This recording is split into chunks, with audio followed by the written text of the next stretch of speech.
Hello दोस्तों, क्या हालचाल। आज फाइनली आपका इंतजार खत्म हुआ और हम स्टार्ट कर रहे हैं सीए इंटर ऑडिट का कंप्लीट रिवीजन, जिसमें आज एक नए चैप्टर की मैं शुरुआत करने वाला हूं। तो फटाफट से आप मुझे बताइए, क्या आपको ऑडियो और वीडियो क्वालिटी ठीक से आ रही है क्या? और फिर हम करेंगे शुरुआत आज के चैप्टर की। I hope you guys are excited for the session. जल्दी से सर, हम तो हमेशा ही सुपर एक्साइटेड होते हैं। आप आ जाओ। मैं आ गया बेटा, आप जहां मैं वहां। क्या बात है। Yes sir, Radhe Radhe, good morning, good afternoon and good evening. क्या बात है जी। जो बच्चे बाद में रिकॉर्डेड में देख रहे हैं उनका भी बहुत स्वागत है। प्लीज आराम से चेयर पर बैठकर लेक्चर देखिएगा। ये रिजाई और कंबल में बैठकर आपको लेक्चर नहीं देखना है। कभी ठंड में ठुरकते हुए आप मोबाइल की स्क्रीन को ऐसे लगा के चलो एक काम करते हैं, आज कच्चा बादाम नहीं, आज कपिल सर देख लेते हैं, वो वाला काम नहीं करना है। आपने तसल्ली से अपनी स्टडी टेबल पे बैठना है। मोबाइल, लैपटॉप, डेस्कटॉप जो भी है उसको सामने रखना है, भगवान को याद करना है और फिर इस सेशन को शुरुआत करनी है। आ जाओ जी। आज तकरीबन 50% बच्चे या 20% बच्चे लाइव ज्वाइन कर पाए हैं बिकॉज ऑफ टेक्निकल इश्यूज और बिकॉज ऑफ मल्टीपल इश्यूज। कोई बात नहीं, धीरे धीरे बच्चे आ जाएंगे अगले सेशंस के अंदर। यस सर, बहुत सारी चैट आ रही है। सुखविंदर, अंजलि, अभिनंदन, ऋषि कुमार, रिंकी, आर्यन, अनिकेत, पीयूष तिवारी, सम्यक जैन, ऋत्विक जायसवाल, और बताओ भैया आदर्श, उसके बाद प्रशांत यादव, नवजोत, ऋषु सिन्हा, आदित्य गर्ग, अमन सिंगल, रिधि, क्या बात है, त्रिवेदी साहब, ऋषि कुमार, रचना, दीपक, साहिल वाधवा, ऋषिकेश, रुस्ती, ओम, बहुत ही बढ़िया, नमन, फैजल, नवजोत भाई, काफी नाम छुट जाएंगे, पीयूष तिवारी, सौरभ, अनमोल जैन, आप सभी बच्चों का बहुत बहुत स्वागत है। अरे स्टूडेंट बढ़ गए सर, स्टूडेंट बढ़ गए। आ जाओ, नए स्टूडेंट का भी स्वागत करता हूं मैं। अनमोल, यगम, भानु, फैजान, सभी बच्चों का बहुत बहुत स्वागत है आज के इस लाइव सेशन के अंदर। अब हम करेंगे एक छोटी सी प्लानिंग और उस प्लानिंग के साथ हम आगे बढ़ेंगे और आपको मैं बताऊंगा आपने कैसे करना है। सर इतना स्पीड, चैट रोको सर, चैट नहीं रुक पाएगी बेटा, चैट को चलने दो। चैट को रोककर करेंगे क्या हम? चैट रोकने का कोई मतलब नहीं है। चैट को अपने हिसाब से चलते रहने दो। मेरी आंखें कैमरा के ऊपर रहेगी प्लस कंटेंट के ऊपर रहेगी। जब मेरे को चैट देखनी होगी मैं चैट आपकी देख लूंगा और आपके साथ गुल्लू गुल्लू कर लूंगा। सर ये गुल्लू गुल्लू क्या होता है? गुल्लू गुल्लू बेटा आपको समय आने पे पता चलेगा। अभी आप नए नए जुड़े हो तो ऐसे आपको एकदम से क्यों बताऊं मैं गुल्लू गुल्लू क्या होता है। It will take time. Sir बताओ, छोटी सी प्लानिंग बताओ कपिल सर, क्या प्लानिंग है? देखो आज ना आपको मैं कुछ टू डू बता रहा हूं, टू डू थिंग्स जो आपको करनी है क्लास में। पहली चीज ये कि जब भी हमारी क्लास स्टार्ट होगी ना, आपने मुझसे पूछना है कपिल सर आपने रिकॉर्डिंग चालू कर ली क्या? क्योंकि अगर अपन ने रिकॉर्डिंग यहाँ चालू नहीं की ना तो बाद में दिक्कत हो जाएगी। जो बच्चे बाद में बैकअप में देखेंगे, जिनको बैकअप मिल रहा है, जिन्होंने बूस्टर कोर्स लिया है, तो वो फिर मेरे को गालियां देंगे कि भैया तुमने रिकॉर्ड क्यों नहीं किया। तो आज तो मैंने रिकॉर्डिंग चालू कर दी है, कल से आपने मुझे याद दिलवाना है कि आपने रिकॉर्डिंग चालू कर दी, या फिर मैं आगे से खुद बोल दूंगा कि भैया रिकॉर्डिंग मैंने चालू कर दी है। क्योंकि ऐसा 2-4 बार पीछे हो चुका है कि लेक्चर खत्म हो गया और यहां रिकॉर्डिंग बटन दबना रह गया था। उसके बाद मैं आपको अपने दिल का ना पेन नहीं बता सकता, क्योंकि इतनी एनर्जी के साथ दोबारा उसी टाइम पे पढ़ाना बेटा इम्पॉसिबल है। मैं कहूंगा मेरे लिए इम्पॉसिबल है भैया, कोई भी कर सकता है। मैं जो ये गेम खेलता हूं ना आके अपनी पिच पे, ये हफ्ते भर बाद दोबारा खेला जा सकता है। सेम टाइम पे सेम बैटिंग देना मेरे लिए तो पॉसिबल नहीं है, बाकी किसी के लिए हो सकती है। तो आज रिकॉर्डिंग चालू हो चुकी है, आपने अगली क्लास से मुझे बताना है। अब मैं आपको अगले 5-6 दिन का प्लान बता रहा हूं बेटा, और एक कोशिश करूंगा जो मैंने पब्लिक वीडियोस में नहीं बोला। आपको पता है मैं 100 मार्क्स के टेस्ट ले रहा हूं बाकी सभी बच्चों से free of cost with checking. जो बूस्टर के अंदर और जो फास्ट ट्रैक के अंदर इन लेक्चर को देख रहा है, कोई लेक्चर मैं इसका फास्ट ट्रैक में भी लेके जाऊंगा, कॉमन लेक्चर रखूंगा बेटा 2-4। अगर कोई बच्चा ये वीडियो मान लो फास्ट ट्रैक कोर्स में देख रहा है या बूस्टर में देख रहा है, ठीक है, तो आपका ना जितने मैं 7-8 चैप्टर अभी करवाऊंगा, आपको एक दिन का रिवीजन टाइम दूंगा मैं, और रिवीजन करने के बाद आपको उन चैप्टर का टेस्ट भी अटेम्प्ट करना है। बूस्टर के अंदर और फास्ट ट्रैक के अंदर भी मैं सेपरेट टेस्ट लेने की आपसे बात कर रहा हूं, जो कि जनरली हम नहीं लेते हैं कभी भी। मतलब समझो कि फ्री में कोर्स भी दे दिया और टेस्ट सीरीज भी दे दी बेटा। इससे बड़ा क्या, इससे बड़ा राम का नाम, भगवान को याद करो, जीवन में सब कुछ मिलेगा। अब एक छोटी सी प्लानिंग सुनो बेटा। हमारा एक चैप्टर हो चुका है, कौन सा? Audit report. ठीक है बेटा, 10 नंबर तक की कवरेज का चैप्टर है, बहुत बढ़िया है। उसके साथ हमारा एक चैप्टर हो चुका है, कौन सा? Audit plan. 5 से 10 नंबर का चैप्टर ये आता है पेपर में, बहुत बढ़िया। आज मैं आपको जो शुरुआत करवाऊंगा ना, ये एक सीरीज ऑफ चैप्टर है जो चुजू चुजू चैप्टर है। सर चूजू चूजू बोले, चुल्लू चुल्लू बोले, गुल्लू गुल्लू बोले, जो बोलना है बोल लो। मतलब ऐसे चैप्टर हैं जो कंटेंट कम है और मार्क्स अगर सबको कंपाइल कर दूं तो एक अच्छे खासे नंबर की कवरेज रखते हैं। और ये 4 चैप्टर कौन से सुनो, एक तो एपी एनालिटिकल प्रोसीजर, दूसरा सैंपलिंग, ठीक है बेटा, ये बूस्टर फास्ट ट्रैक ना पास करवाने के लिए होता है, तो इसमें बेसिकली एक अलग तरीके से पढ़ाना होता है। Analytical procedure, sampling, automated environment, ठीक है बेटा, हाँ जी सर। उसके अलावा एंगेजमेंट स्टैंडर्ड, ये चैप्टर 9 है, बाकी के चैप्टर सीरीज में है सारे। उसके अलावा एक chapter 1 nature and scope of audit, ठीक है, हाँ जी सर, ठीक है। ये हमारे कितने चैप्टर हैं बाबू, सर ये चैप्टर हैं आपके 1 2 3 4 5। तो अगले 5 दिन का टारगेट, 5 डेज का टारगेट हमारा ये 5 चैप्टर हैं जो आपके स्क्रीन पे हैं। अगर आपने ये 5 चैप्टर कर लिए तो मॉड्यूल 1 कंप्लीट हो गया। अगर आप मेरी बुक आपके पास है तो आपका मॉड्यूल 1 कंप्लीट हो गया। कैसी बात कर रहे हो सर, चैप्टर 4 और 5 बचा है, वो तो सबसे ज्यादा नंबर कवर करेगा। अरे सुनो तो सही मेरी बात, ये जो ऑडिट प्लान और ऑडिट रिपोर्ट आपने किया है ये आपका 15 मार्क्स का हो गया, मैं मिनिमम की बात करूंगा। Planning, sampling, automated environment, nature and scope, ये भी आपका 15 से 20 नंबर का काम हो गया, ठीक है बेटा। 40 से 45 नंबर का काम आपका यहां से आ जाएगा। इसके बाद आपने बिल्कुल सही सोचा, हम कंप्लीट करेंगे एसए 500 सीरीज। कोई मुझे बताएगा एसए 500 सीरीज पेपर में कितने नंबर की आती है, मैं जरा जानना चाहता हूं कितने बच्चों को पता है ये बात। एसए 500 सीरीज प्लस एसए 230, एक स्टैंडर्ड ऐड कर दो बस इसमें, ये लिख लेना भाई जो मैं लिखवा रहा हूं। ये कितने मार्क्स तक की आ जाती है पेपर में, कोई मुझे बताएगा?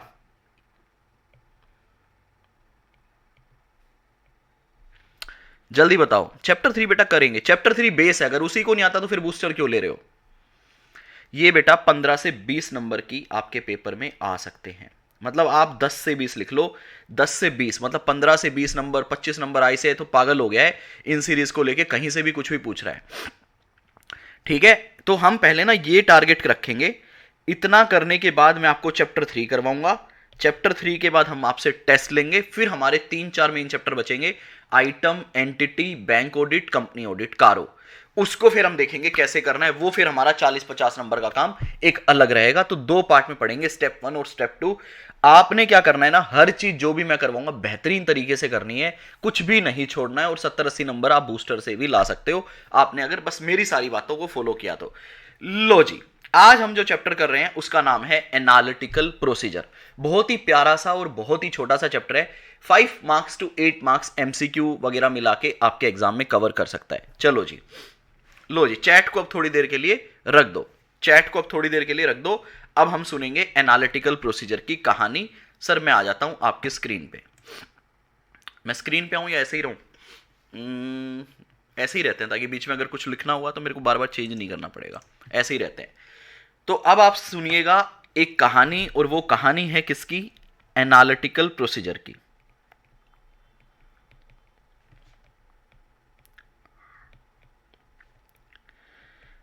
बेटा आप लोगों को पता है, अब मैं तसल्ली से पढ़ाऊंगा, ठीक है भाई। कंसेप्ट में बहुत बढ़िया तरीके से बिल्ड करूंगा, चाहे मैं रीडिंग में आपको सेल्फ रीड या कुछ बोल दूंगा, लेकिन ऐसा नहीं है कि कंसेप्ट हम तसल्ली से रीड नहीं करेंगे, कंसेप्ट तसल्ली से डिस्कस करेंगे। तो अब सब स्टूडेंट ना चैट को छोड़ दो और सिर्फ मुझे सुनो। चैट को छोड़ दो, किताब को छोड़ दो, थोड़ी देर ध्यान से सुनो, कंसेप्ट समझो, फिर हम बाद में बात करेंगे। और कोई भी स्टूडेंट ना चैट में, मैं अपने स्टूडेंट, ये जितने भी स्टूडेंट है आपको एक बात बोल रहा हूं, कोई भी स्टूडेंट चैट के अंदर अदर देन कंसेप्ट कोई डिस्कशन नहीं करेगा। अगर मेरे को ऐसा दिखा कि कोई स्टूडेंट फालतू की बात कर रहा है, कंसेप्ट के अलावा इधर उधर की बातें कर रहा है, तो मैं टीम को बोल के उसको बूस्टर कोर्स से निकलवा दूंगा। बेटा ये चीज़ आप ध्यान रखना। तो अपने को यहाँ पे वो यूट्यूब नहीं है कि कोई भी आके कुछ भी लिख रहा है और हम कुछ नहीं बोलते, इग्नोर करते हैं। यहाँ पे इग्नोर नहीं किया जाएगा। मेरे अलावा मेरी ये आपकी जो चैट है ये टीम कॉन्टिन्यूसली देख रही है, तो हो सकता है मैं कुछ भी ना बोलूँ और आप बैकेंड से रिमूव हो जाएं, तो वो काम आप प्लीज़ मत कीजिएगा। सिर्फ पढ़ाई करने आए, सिर्फ पढ़ाई करनी है, ठीक है? Okay sir. बेटा आप लोगों को पता है, पहले हम एक बेस डिस्कस करेंगे छोटा सा, कि ऑडिटर जब ऑडिट स्टार्ट करता है, ऑडिटर जब ऑडिट स्टार्ट करता है तो उसको 3-4 स्टेप लगाने पड़ते हैं। सबसे पहला स्टेप होता है सर रैप, जिसको आप लोग क्या बोलते हो? Risk assessment process. कोई भी लिखेगा नहीं कुछ भी, जिसको आप क्या बोलते हो? रिस्क असेसमेंट प्रोसेस, ये आपका स्टेप नंबर 1 हो गया, जिसमें हम क्या करते हैं, IR और CR को कैलकुलेट करते हैं और फाइनली रोमम को निकालते हैं। CR को निकालने के लिए हम एक अलग स्टेप लगाते हैं, इसको आप स्टेप 2 नहीं बोलेंगे, ये एक स्टेप ही है जिसमें हम क्या करते हैं, जो हमने अंडरस्टैंडिंग ली है प्रोसेस की, उन कंट्रोल्स को हम टेस्ट करते हैं। तो सेकंड स्टेप पे हम कंट्रोल टेस्टिंग लगाते हैं। बेसिकली आप ये बोल सकते हो ये हमारे स्टेप्स हैं, लेकिन इनको हम नंबर नहीं दे सकते कि ये स्टेप 1 और ये स्टेप 2 है। स्टेप 1 मतलब इसी के अंदर अपने को दो चीजें देखनी होती है, IR और CR। तो IR के लिए हमें बिजनेस को अंडरस्टैंड करना पड़ता है, CR के लिए हमें कंट्रोल को टेस्ट करना पड़ता है अंडरस्टैंडिंग के बाद। और तीसरे नंबर पे हम एक और काम करते हैं, और वो क्या होता है बेटा, सब्सटेंटिव टेस्टिंग। सब्सटेंटिव टेस्टिंग जिसमें हम अजर्शंस को टेस्ट करते हैं। कैसे टेस्ट करते हैं सर, ऑडिट प्रोसीजर्स लगाकर, ऑडिट प्रोसीजर्स लगाकर हम ये सारे काम करते हैं। तो ये काम हमें किया जाता है और इसके बेस पे हम एविडेंसेस को कलेक्ट करते हैं, और एविडेंस कलेक्ट करने के बाद वी फ्रेम दी ओपिनियन। ये बात आपको पता है। नंबर 1 जो स्टेप है हमारा, रिस्क असेसमेंट करना। तो चैप्टर 3 अगर आपको थोड़ा बहुत याद हो तो वहां पे हमने आपको पढ़ाया है कि रिस्क असेसमेंट जो किया जाता है कि क्लाइंट का कितना रिस्क है, तो बिजनेस अंडरस्टैंडिंग लेनी पड़ेगी। उसका एक स्टेप हो सकता है कपिल सर कि हम इंक्वायरी करें क्लाइंट से, क्लाइंट के बिजनेस को समझें, क्लाइंट ने जो बताया उस प्रोसेस को देखें। यहां पे जो ये रिस्क असेसमेंट है ना, ये हम जनरली इंक्वायरी इंस्पेक्शन से तो कर ही सकते हैं, लेकिन इस रिस्क असेसमेंट को हम एनालिटिकल प्रोसीजर से भी कर सकते हैं।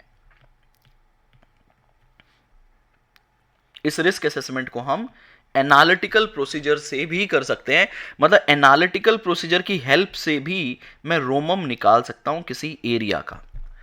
साथ ही साथ जो मैं सब्सटेंटिव टेस्टिंग करता हूं, जब आप सैंपल की चेकिंग करते हैं तो उसे पता है क्या बोलते हैं, उसे बोलते हैं TOD, टेस्ट ऑफ डिटेल।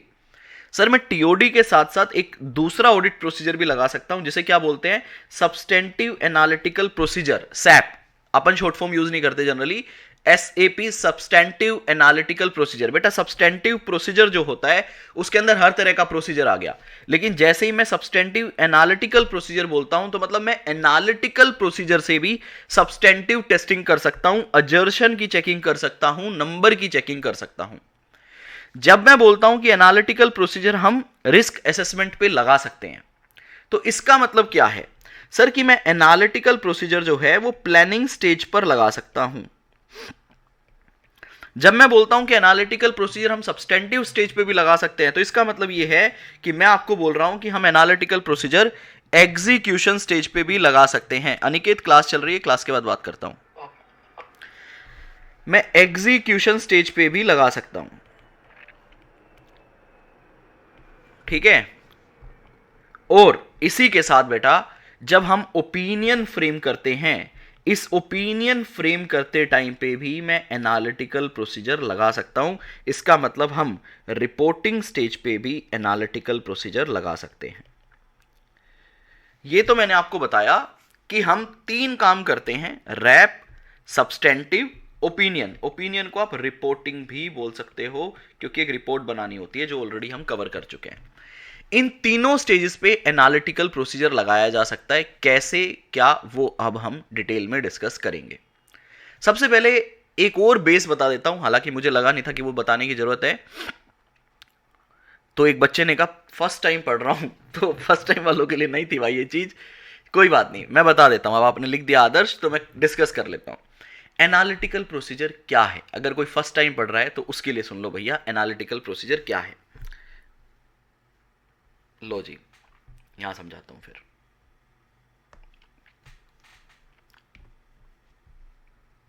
देखिए बेटा, जनरली हम लोग क्या करते हैं, जो सब्सटेंटिव टेस्टिंग होती है ना, जो सब्सटेंटिव टेस्टिंग होती है हमारी, जिसको आप नंबर की चेकिंग भी बोल सकते हो, जिसको आप नंबर की चेकिंग भी बोल सकते हो, ये आपको पता है हम कैसे करते हैं सर। ये हम सैंपलिंग के बेस पे करते हैं। किसके बेस पे करते हैं, सैंपलिंग। जो सैंपलिंग में हम डॉक्यूमेंट्स को वेरीफाई करते हैं, उसको क्या बोलते हैं, उसको बोलते हैं वाउचिंग। उसको बोलते हैं वाउचिंग या फिर टेस्ट ऑफ डिटेल। दूसरी भाषा में शॉर्ट फॉर्म में क्या बोलते हैं, TOD, ये काम करते हैं। आपको पता है कि ये जो टेस्ट ऑफ डिटेल है ये बहुत ही टाइम टेकिंग एक्टिविटी है, क्योंकि ये सैंपलिंग निकालना आसान नहीं है। इससे पहले आपको रोमम निकालना पड़ेगा, उसके बाद आपको सैंपल निकालने पड़ेंगे, रोमम में आपको IR CR दोनों देखना पड़ेगा, तो it is a time taking activity. तो हम क्या करते हैं, और इसमें आप क्या चेक करते हो बेटा, अजर्शंस की चेकिंग करते हैं। क्या चेक करते हो, अजर्शंस। भाई अब कोई बच्चा ये ना बोले कि मेरे को अजर्शन भी नहीं पता। जो हमारा सीवोप होता है, जो हम मल्टीपल अकाउंट्स के अंदर चेक करते हैं, जब तक ये नहीं सेटिस्फाई होगा तब तक हम कोई भी अकाउंट का एरिया चेक ही नहीं कर पाएंगे। बेसिकली हमारा अल्टीमेट ऑब्जेक्टिव अजर्शन को सेटिस्फाई करना होता है मल्टीपल ऑडिट प्रोसीजर्स को लगाकर, ठीक है। तो हम अजर्शंस को सेटिस्फाई करते हैं। तो अजर्शंस को सेटिस्फाई करने का एक तरीका तो होता है कि आप टेस्ट ऑफ डिटेल लगा लो। एक तरीका होता है भाई साहब, टेस्ट ऑफ डिटेल छोड़ो, आप क्या कर लो, एनालिटिकल प्रोसीजर लगा लो। अब आप बोलोगे सर एनालिटिकल प्रोसीजर क्या होता है ये बताओ, क्योंकि यहां तो सैंपल वैंपल को वेरीफाई करना हो गया, TOD। एनालिटिक्स के अंदर क्या होता है कि हम किसी एक अकाउंट का रिजल्ट कैलकुलेट करते हैं, किसी एक अकाउंट का रिजल्ट। जैसे कि मैं एक एग्जांपल दे रहा हूं बेटा, जैसे कि आपके फाइनेंशियल के अंदर कोई एक सिंपल से सिंपल एग्जांपल है, इंटरेस्ट एक्सपेंस आ रहा है। इंटरेस्ट एक्सपेंस आ रहा है मान लो 1,00,000 रुपए का, ये एक इंटरेस्ट एक्सपेंस है और ये आपके लिए एक सिग्निफिकेंट अकाउंट है। तो आपको ये चेक करना पड़ेगा कि ये इंटरेस्ट एक्सपेंस जो है ये सही है या नहीं है। तो एक तरीका तो ये है कि मैं इंटरेस्ट एक्सपेंस अकाउंट का लेजर लूं और देखूं कि उसमें क्या क्या पोस्टिंग है। दूसरा तरीका ये है कि मैं अपनी बैलेंस शीट के अंदर जाऊं। बेटा ये एक्सपेंस कहां पे आ रहा होगा, सर ये P&L में आ रहा होगा, ठीक है। मैं कहां पे जाऊंगा, बैलेंस शीट के अंदर जाऊंगा और वहां देखूंगा कि आपने कितने लोन्स लिए हुए हैं, वो लोन्स का अमाउंट लूंगा, रेट ऑफ इंटरेस्ट लूंगा, ठीक है जी, और आपका पीरियड देख लूंगा किस टाइम पे आपने लिया है, यहां पीरियड आ रहा होगा। और इसको हम क्या कर सकते हैं, रिकैलकुलेट कर सकते हैं। क्या कर सकते हैं बेटा, रिकैलकुलेट कर सकते हैं। अब आपने रिकैलकुलेट किया, आपका नंबर निकल कर आ गया कि भैया जो ब्याज है वो 1,00,000 रुपए होना चाहिए था। आपने P&L अकाउंट में कुछ किया ही नहीं, आपने सिर्फ इसको क्रॉस वेरीफाई किया। आपने सिर्फ इसको क्या किया, क्रॉस वेरीफाई किया। अगर आपका ये नंबर एग्री कर जाता है, बेटा ऑडिट में एग्री का मतलब क्या होता है, एग्री का मतलब होता है मैच कर जाता है, वेरीफाई हो जाता है, तो आपको अलग से फिर इसकी चेकिंग करने की रिक्वायरमेंट नहीं है। मतलब आपको क्या TOD करने की रिक्वायरमेंट है क्या इस केस में, बिल्कुल भी नहीं है सर। अपना तो रिकैलकुलेशन से ही काम हो गया। इसके बहुत सारे एग्जाम्पल हो सकते हैं, मैं सारे एग्जाम्पल इस क्लास में कवर नहीं करूंगा, क्योंकि मैं यहां पे एनालिटिकल प्रोसीजर क्या होता है वो समझाने नहीं आया। वो समझाने बैठा तो फिर तो रेगुलर कोर्स हो गया बेटा। ये एनालिटिकल प्रोसीजर क्या होता है, किसी एक अकाउंट का नंबर हम किसी दूसरे अकाउंट के बेस पे कैलकुलेट करते हैं। पहला मतलब कोई ना कोई एक क्या एग्जिस्ट करता है, एक रिश्ता एग्जिस्ट करता है, एक रिलेशनशिप एग्जिस्ट करता है जो कभी भी खत्म नहीं होगा अनटिल एंड अनलेस कोई कॉन्ट्रेरी सिचुएशन गिवन हो। जैसे फॉर एग्जांपल रिवेन्यू का रिलेशन बताओ किसके साथ है, सर रिवेन्यू का जो रिलेशन है वो कैश एंड बैंक के साथ है। रिवेन्यू का रिलेशन मेरा डेटर के साथ है। रिवेन्यू का रिलेशन अगर मैं प्रोडक्शन बेस्ड इंडस्ट्री हूं मेरा प्रोडक्शन के साथ है। रिवेन्यू का रिलेशन मेरा GST के साथ है। रिवेन्यू का रिलेशन मेरा मल्टीपल एक्सपेंस के साथ है। बहुत सारे रिलेशन है। क्या ये रिलेशन हमेशा रहेंगे, बिल्कुल रहेंगे अनटिल एंड अनलेस कोई कॉन्ट्रेरी सिचुएशन हो। कॉन्ट्रेरी सिचुएशन सर कोई एक एग्जांपल दो। जैसे कि मैं बोलता हूं हमने फ्री सैंपल्स को डिस्ट्रीब्यूट किया। अब जब मैं आपको फ्री सैंपल्स की बात करता हूं तो प्रोडक्शन से तो लिंक रहेगा इन्वेंटरी का, बट अब उसका रिवेन्यू से नहीं रहेगा, क्योंकि फ्री सैंपल फ्री आ गया तो रिवेन्यू के साथ उसका रिलेशन नहीं रहेगा, डेटर के साथ रिलेशन नहीं रहेगा, क्योंकि मैंने यहां पे एक आपको सिचुएशन क्रिएट करके दी है। समझ आ रही है बात। अगर ये सिचुएशन नहीं होती और फिर अगर कुछ बाहर इन्वेंट्री बाहर जाती तो आप कहते भैया एक काम करो, इन्वेंट्री बाहर गई है, रिवेन्यू में भी दिखाओ, डेटर में भी दिखाओ, क्योंकि ये रिलेशनशिप होना ही चाहिए। ऐसा कोई सिचुएशन नहीं होना चाहिए कि ना हो। तो एनालिटिकल क्या होता है, हम मल्टीपल रिलेशनशिप आइडेंटिफाई करते हैं। जैसे और एक एग्जांपल देता हूं, आपने 10 प्रॉपर्टी रेंट पे ले रखी है और 10 प्रॉपर्टी का जो रेंट एक्सपेंस है वो मान लो 50 करोड़ रुपए है। अब एक तरीका तो ये है कि मैं यहां पे TOD लगा लूं। दूसरा तरीका ये है, आप बोलोगे कपिल सर TOD VOD छोड़ो, आप इनके रेंट एग्रीमेंट उठाओ और उन रेंट एग्रीमेंट में ये देखो इनका किराया कितना है। आप इनका रेंट देखो कितना है पर मंथ या पर ईयर, उसमें एस्केलेशन क्लोज देख लो। मान लो रेंट एग्रीमेंट मेरा 4 साल पुराना है तो ये देखो कि आज का किराया कितना होना चाहिए, और आप रेंट को क्या करो, कैलकुलेट कर लो कैलकुलेट कर लो और फिर देखो कि जो रेंट का नंबर आ रहा है उससे एग्री करो। अगर एग्री कर जाता है तो आपको टीओडी करने की रिक्वायरमेंट नहीं है। एक और एग्जांपल शॉर्ट फॉर्म में समझाऊंगा। पेरोल, एम्प्लॉय का जो खर्चा होता है। कपिल सर एक और काम कर सकते हैं हम पेरोल पे दो तरीके हैं, या तो जो एम्प्लॉय की सैलरी आ रही है उस पे हम क्या करें, टीओडी करें, या एक दूसरा तरीका क्या हो सकता है, एनालिटिकल प्रोसीजर। कैसे लगेगा, कैसे लग सकता है analytical procedure? Kapil sir number of employ देखो कंपनी के अंदर कितने हैं, अगर उनकी सैलरी फिक्स्ड है तो इनको मल्टीप्लाई कर दो, एक सैलरी निकल कर आ गई। और जितने न्यू ज्वाइनी आए हैं उनकी डिटेल अलग से ले लो, और जितने रिजाइन करके चले गए उनकी डिटेल अलग से ले लो। ये वाला ऐड कर दो न्यू ज्वाइनी वाला, भाई जब तक जिस दिन से ज्वाइन हुआ है, जिस दिन छोड़ के गया है, और रिजाइन जो करके गया है उसकी सैलरी माइनस कर दो। जब जब मान लो कोई सितंबर में रिजाइन करके गया है तो 6 महीने की सैलरी माइनस कर दो, यहां टोटल निकल कर आ गया। ये जो टोटल सैलरी का खर्चा निकल कर आया है ना बेटा, मैं बहुत बेसिक एग्जांपल से समझा रहा हूं, रेगुलर कोर्स में हम ये बहुत डिटेल में लेके जाते हैं, तो आप उससे प्लीज कंपेयर मत करना अगर कोई मेरा स्टूडेंट भी रिवीजन देख रहा है तो। भाई ऑब्वियसली अपने को कम टाइम में कंसेप्ट समझाना है, तो आपको क्या करना है, ये टोटल सैलरी ना सैलरी पेरोल का जो खर्चा आ रहा है वहां से कंपेयर करना है। अब आप मुझे बताओ, सैलरी यहां पे आ रही है मान लो 110 करोड़, आप यहां पे सैलरी आपने जो रिकैलकुलेट करके निकाली वो आ गई 120 करोड़ या 100 करोड़। एग्जैक्टली मैच तो नहीं हो पाएगी, क्योंकि आप क्या है ना, एक अजम्पशन बेस पे कुछ नंबर्स को लेकर मल्टीप्लाई कर रहे हो, एग्जैक्ट डेटा आपने नहीं लिया है। तो एक क्या निकल कर आएगा बेटा जी, डिफरेंस निकल कर आएगा, एक डिफरेंस निकल कर आएगा, कोई भी एक अमाउंट डिफरेंस आ सकती है। अब यहां पे दो सिचुएशन रहेगी ऑडिटर के पास। मैंने देखो ऊपर वाले केस में तो एग्री कर दिया, यहां मैं डिफरेंस भी ले आया ताकि मेरे को अलग से कंसेप्ट ना समझाना पड़े।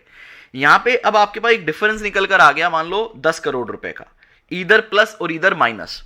अब आपके पास एक दो ऑप्शन है, दो ऑप्शन रहेंगे अब आपके पास। क्या सर, या तो मैं इस डिफरेंस को क्या कर लूंगा, एक्सेप्ट कर लूंगा, या तो मैं इस डिफरेंस को एक्सेप्ट कर लूंगा, don't do anything, accept it, या मैं इस डिफरेंस को इन्वेस्टिगेट करूंगा, या मैं इस डिफरेंस को क्या करूंगा जी, इन्वेस्टिगेट करूंगा।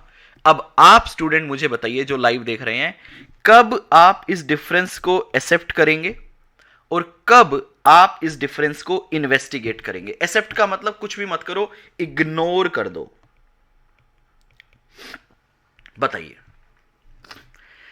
सम्यक जैन का रिप्लाई मेरे पास सबसे पहले आया है, सर ऐसे केस में ऑडिटर चेक करेगा मटीरियलिटी। अब यहां पे आपको इसको लिंक करना पड़ेगा, auditor will consider materiality to evaluate whether to accept the difference or to investigate।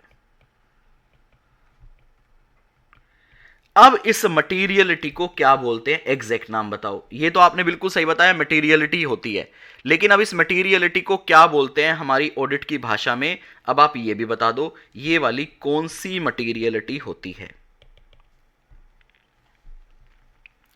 अगर सर केपीएमजी की बात करें तो एएमपीटी। बेटा फुल फॉर्म भी तो बताओ, ऑडिट मटीरियलिटी पोस्टिंग थ्रेशोल्ड। आपकी बुक में जो आईसीआई ने दिया है वो सिर्फ एक ही वर्ड दिया है आखिरी, क्या, थ्रेशोल्ड। इस थ्रेशोल्ड को दूसरे नाम से भी जानते हैं, बिल्कुल सही लिखा है आप लोगों ने, इस थ्रेशोल्ड को दूसरे नाम से भी जानते हैं, क्या बेटा? परफॉर्मेंस मटेरियलिटी से कंपेयर नहीं होगा। परफॉर्मेंस मटेरियलिटी बताती है कि कौन सा हमारे लिए सिग्निफिकेंट अकाउंट है, किस पे हमें चेकिंग करनी है।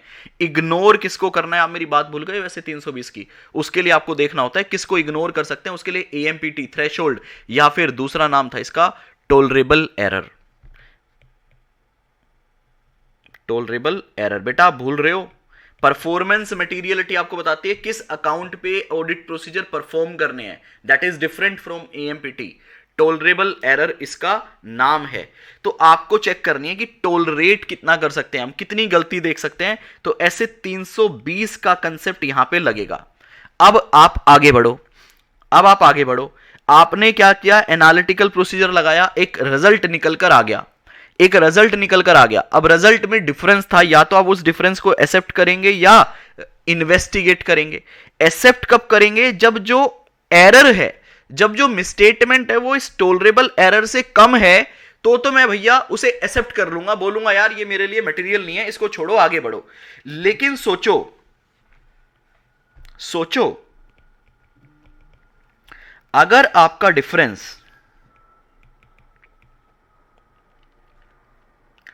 ज्यादा है टोलरेबल मिसस्टेटमेंट से, तो उस केस में क्या करोगे आप?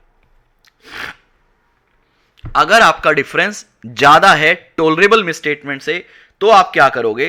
कपिल सर इस केस में हमें इन्वेस्टिगेट करना ही पड़ेगा। अच्छा जी, इन्वेस्टिगेट करना पड़ेगा, तो कैसे करोगे?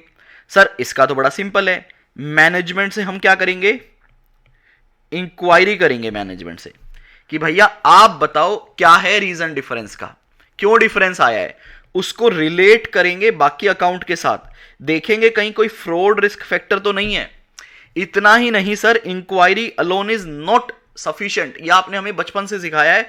तो जो भी मैनेजमेंट बताएगी हम उसको इंस्पेक्शन भी करेंगे, और अगर सब कुछ सही मिलता है तो बहुत अच्छी बात है, सफिशिएंट एप्रोप्रिएट ऑडिट एविडेंस तो ऑब्टेन करना ही करना है। साथ ही साथ अगर कोई भी मिसस्टेटमेंट मिलती है तो उसका हम क्या करेंगे सर? हमारी ऑडिट ओपिनियन पे इंपैक्ट देखते हुए रिपोर्टिंग में इंपैक्ट लेकर जाएंगे। अगर हमारा डिफरेंस ज्यादा होता है तो इंस्पेक्शन करेंगे। ठीक है बेटा, ये था हमारा एक बेसिक एनालिटिकल प्रोसीजर क्या होता है उसके बारे में। चलो अब आप जब इतना डिटेल में कूद ही गए हो तो एक बात आप मुझे बताओ, आपने बोला कि सर हम एनालिटिकल, ये जितने भी मैंने एग्जांपल दिए हैं ना, ये सारे एग्जीक्यूशन स्टेज के एग्जांपल है। ना ही प्लानिंग स्टेज का मैंने एग्जांपल दिया है यहाँ पे, ना ही मैंने रिपोर्टिंग स्टेज का दिया है, सारे एग्जीक्यूशन स्टेज है। आप मुझे एक बात बताओ, आपको एक्सपेंस देखना था, इंटरेस्ट एक्सपेंस, तो आपने लोन्स की डिटेल ली। आपने रेंट देखना था तो आपने एग्रीमेंट्स लिए। आपको पेरोल देखना था तो आपने एम्प्लॉइज की डिटेल ली। ये नॉन फाइनेंशियल डेटा है। कौन सा डेटा है बेटा? Non financial data. तो बेसिकली हम एनालिटिकल प्रोसीजर जब लगाते हैं ना, तो हमें फाइनेंशियल और नॉन फाइनेंशियल डेटा चाहिए होता है। तो आप मुझे एक बात बताइए प्लीज सोचकर, कि अगर आपको एनालिटिकल प्रोसीजर लगाना है, you are planning to apply, देखो समझो, auditor planning to apply analytical procedure, तो आप मुझे बताओ आप क्या कंसीडर करोगे? आप मुझे बताओ आप क्या कंसीडर करोगे, सोचकर बताओ। सर सबसे पहले हम देखेंगे क्या डेटा अवेलेबल है या नहीं। डेटा की अवेलेबिलिटी को हम चेक करेंगे, क्योंकि अगर मेरे पास रिलायबल डेटा अवेलेबल नहीं है तो हम एनालिटिकल प्रोसीजर ही नहीं लगा पाएंगे। जब एक अकाउंट का रिश्ता किसी दूसरे अकाउंट के साथ है और दूसरे अकाउंट का डेटा मेरे पास अवेलेबल नहीं है, तो मैं कैसे एनालिटिकल प्रोसीजर लगा पाऊंगा? अगर मैं मान लो इस कंपनी का डेटा, मैं जिस इंडस्ट्री में ऑपरेट कर रहा हूं उसका किसी दूसरी कंपनी के साथ कंपैरिजन कर रहा हूं, रेशियो एनालिसिस कर रहा हूं, जीपी रेशियो देख रहा हूं, लॉसेस देख रहा हूं, तो उसके लिए भी दूसरी कंपनी का डेटा अवेलेबल चाहिए और उसका डिसएग्रीगेशन भी चाहिए, जो कि मैं अभी आपको समझाऊंगा। तो आपका रिलायबिलिटी ऑफ डेटा बहुत इंपॉर्टेंट है। वो कहां से आया है, उसका सोर्स क्या है, यह भी बहुत इंपॉर्टेंट है। क्योंकि सर अगर आपका इनपुट ही अगर गड़बड़ है तो आउटपुट सही कैसे होगा? फिर तो उसमें बहुत सारे डिफरेंस होंगे और आप उसे कभी एसेस भी नहीं कर पाओगे। डेटा जो है वो मैं कंपनी के इंटरनल डेटा को भी यूज कर सकता हूं, एक्सटर्नल डेटा को भी यूज कर सकता हूं। तो आप मुझे एक बात बताना, अगर मैं कंपनी का इंटरनल डेटा यूज कर रहा हूं फॉर एनालिटिकल प्रोसीजर, तो एनालिटिकल प्रोसीजर का ये मेरे लिए इनपुट है, इसका आउटपुट मैं निकाल रहा हूं, तो आप मुझे बताओ इस आउटपुट पे मुझे कॉन्फिडेंस कब आएगा? सोचकर बताना, इस आउटपुट पर मुझे कॉन्फिडेंस कब आएगा? सोचकर बताओ। Sir it depends on the input. आपने अगर कंपनी के अंदर से डेटा लिया है तो आप डेफिनेटली इनपुट पे देखोगे क्या कंट्रोल्स लगे हैं। कपिल सर एनालिटिकल प्रोसीजर में आईपी टेस्टिंग, बहुत बढ़िया, आईपी टेस्टिंग करोगे सर आप। आपको यह देखना पड़ेगा कि कंपनी ने अपने प्रोसेसेस में कंट्रोल लगा रखे हैं नहीं। अगर कंपनी ने कंट्रोल लगा रखे हैं और बहुत अच्छे हैं, और उस डेटा को यूज करके अगर आप एनालिटिकल प्रोसीजर लगा रहे हो, तो उसके आउटपुट पे भी आपको रिलायबिलिटी ज्यादा रहेगी, आपका कॉन्फिडेंस ज्यादा रहेगा। तो ये बेटा मैंने आपको बेसिक एनालिटिकल प्रोसीजर के बारे में बताया, आई होप आपको समझ आ गया हो। मैं आपको 2 मिनट दे रहा हूं, आप स्क्रीनशॉट ले सकते हैं, हर स्टूडेंट स्क्रीनशॉट ले सकता है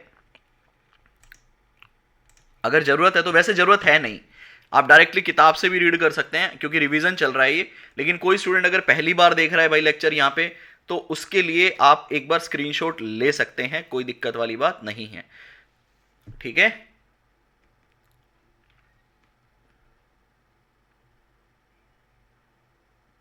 जरूरत नहीं है वैसे मेरे हिसाब से, लेकिन फिर भी कुछ बच्चे बोल देते हैं सर हमें स्क्रीनशॉट लेना है, तो आपकी मर्जी है, आप ले सकते हैं या बाद में देख लेना, आपको जैसे भी करना हो। अगर आपने बैकअप ऑप्शन ले रखा है तो फिर आप बाद में भी कर सकते हैं इसे। अकॉर्डिंग टू मी आपको कुछ लेने की जरूरत नहीं है, आप डायरेक्टली बुक से रीड कीजिएगा, मैं आपको दिखा दूंगा कहां पे क्या है।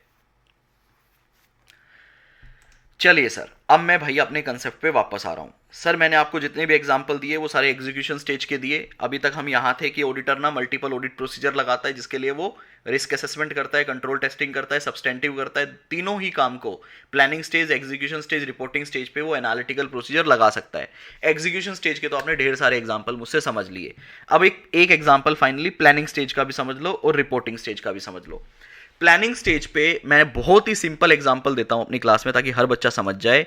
प्लानिंग स्टेज पे आप एक सिंपल ऑडिट प्रोसीजर लगा सकते हो। स्क्रीनशॉट अलाउ करवा दो, मैं टीम को बोल दूंगा, वो आपको स्क्रीनशॉट अलाउ कर देंगे, टेक्निकल टीम को मैं आज बोल दूंगा। प्लानिंग स्टेज का सबसे सिंपल एग्जांपल क्या हो सकता है कि आप क्या करो, 3 साल के फाइनेंशियल ले लो, 3 ईयर फाइनेंशियल ले लो। मैं लिखूंगा तो बहुत टाइम लगेगा, सुनो सिर्फ। आप क्लाइंट के ना 3 साल के फाइनेंशियल्स ले लो और तीनों साल के फाइनेंशियल में डिफरेंस निकाल लो कि भाई इस साल अदर एक्सपेंस कितना है, पिछले साल कितना था, उससे पिछले साल कितना था, डिफरेंस निकाल लो। डिफरेंस को परसेंटेज में कन्वर्ट कर दो। ऐसे ही पूरे फाइनेंशियल में आप डिफरेंस निकाल सकते हो, बिल्कुल निकाल सकते हैं सर। प्लानिंग स्टेज पे हमने कुछ नहीं किया, हमने क्लाइंट के ड्राफ्ट फाइनेंशियल लिए और डिफरेंस निकाल दिया, परसेंटेज में निकाल दिया। आपको देखना सारे फाइनेंशियल ना एक इनलाइन मूवमेंट में ग्रो करते हुए दिखेंगे, प्लस माइनस दिखेगा, 5%, 7%, 8%। हो सकता है पीपीएनई वगैरह में उतना भी ना दिखे, जरूरी थोड़ी ना हर साल पीपीएनई एडिशन करना हो। आपको अगर कोई अकाउंट ऐसा दिखे जिसमें प्लस 40% हुआ है, माइनस 20% हुआ है, जबकि सब कुछ ग्रोविंग है, तो रेशियो एनालिसिस कर सकते हो, इसको रेशियो एनालिसिस भी बोल सकते हो आप। तो आपके दिमाग पे एक क्वेश्चन मार्क आ जाएगा कि यार कंपनी का रिवेन्यू बढ़ रहा है, कंपनी का रिवेन्यू बढ़ रहा है, तो कंपनी का प्रॉफिट कम क्यों है। इस तरह के सिचुएशंस आप ना एनालिसिस कर सकते हो। एक बच्चा कह रहा है ट्रेंड एनालिसिस, ये अभी मैं थोड़ी देर में बताऊंगा। Definitely it is a trend analysis. तो आप प्लानिंग स्टेज पे ट्रेंड एनालिसिस कर सकते हो, वहां से आपको क्वेश्चन मार्क मिल जाएगा कि यार इस एरिया में ना अपने को ज्यादा चेकिंग करनी है, कुछ ना कुछ तो दिक्कत है। तो इसका मतलब मैंने क्या आइडेंटिफाई कर लिया, मैंने प्लानिंग स्टेज पे ही सिग्निफिकेंट अकाउंट को आइडेंटिफाई कर लिया, जिसमें मैं ये मान के चल रहा हूं इस एरिया में रिस्क ऑफ मटेरियल मिसस्टेटमेंट ज्यादा है, यहां पे अपना रिस्पॉन्स ज्यादा रहेगा, ऑडिट प्रोसीजर जो है वो हम ज्यादा लगाकर चलेंगे। एग्जीक्यूशन तो आपको समझ ही आ गया, मल्टीपल डेटा को यूज करके हम नंबर कैलकुलेट करते हैं। रिपोर्टिंग स्टेज पे भी सेम काम कर सकते हो आप। एक तो ट्रेंड एनालिसिस जैसे आपने प्लानिंग पे किया था, वो दोबारा से फाइनल नंबर्स पे भी कर लो कि भैया जो आपने ओपिनियन फ्रेम किया लास्ट ईयर के साथ सब कुछ मैच हो रहा है क्या। इस पॉइंट ऑफ टाइम पे और इस टाइम पे एक डिफरेंस रहेगा, वो डिफरेंस ये है कि जब मैंने यहां पे एनालिसिस किया होगा ना, ट्रेंड एनालिसिस, तब मुझे रीजंस शायद ना पता हो कि कोई चीज प्लस क्यों हुई, कोई चीज माइनस क्यों हुई, शायद मुझे रीजन नहीं पता था, मैंने बस अकाउंट आइडेंटिफाई कर लिया। लेकिन सेम काम जब मैं रिपोर्टिंग स्टेज में करूंगा और अगर कोई डिफरेंस आ रहा है जो कि थोड़ा सा प्लस माइनस ज्यादा है, तो यहां पे अब आपको रीजन पता होगा। क्यों पता होगा उसका रीजन आप मुझे बताओ, जल्दी बताओ।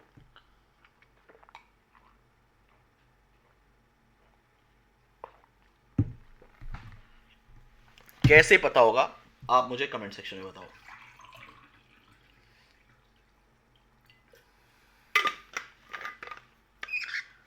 हाँ, रीजन पता होगा आस्था अग्रवाल, कैसे पता होगा, क्यों पता होगा, ये बताओ बेटा।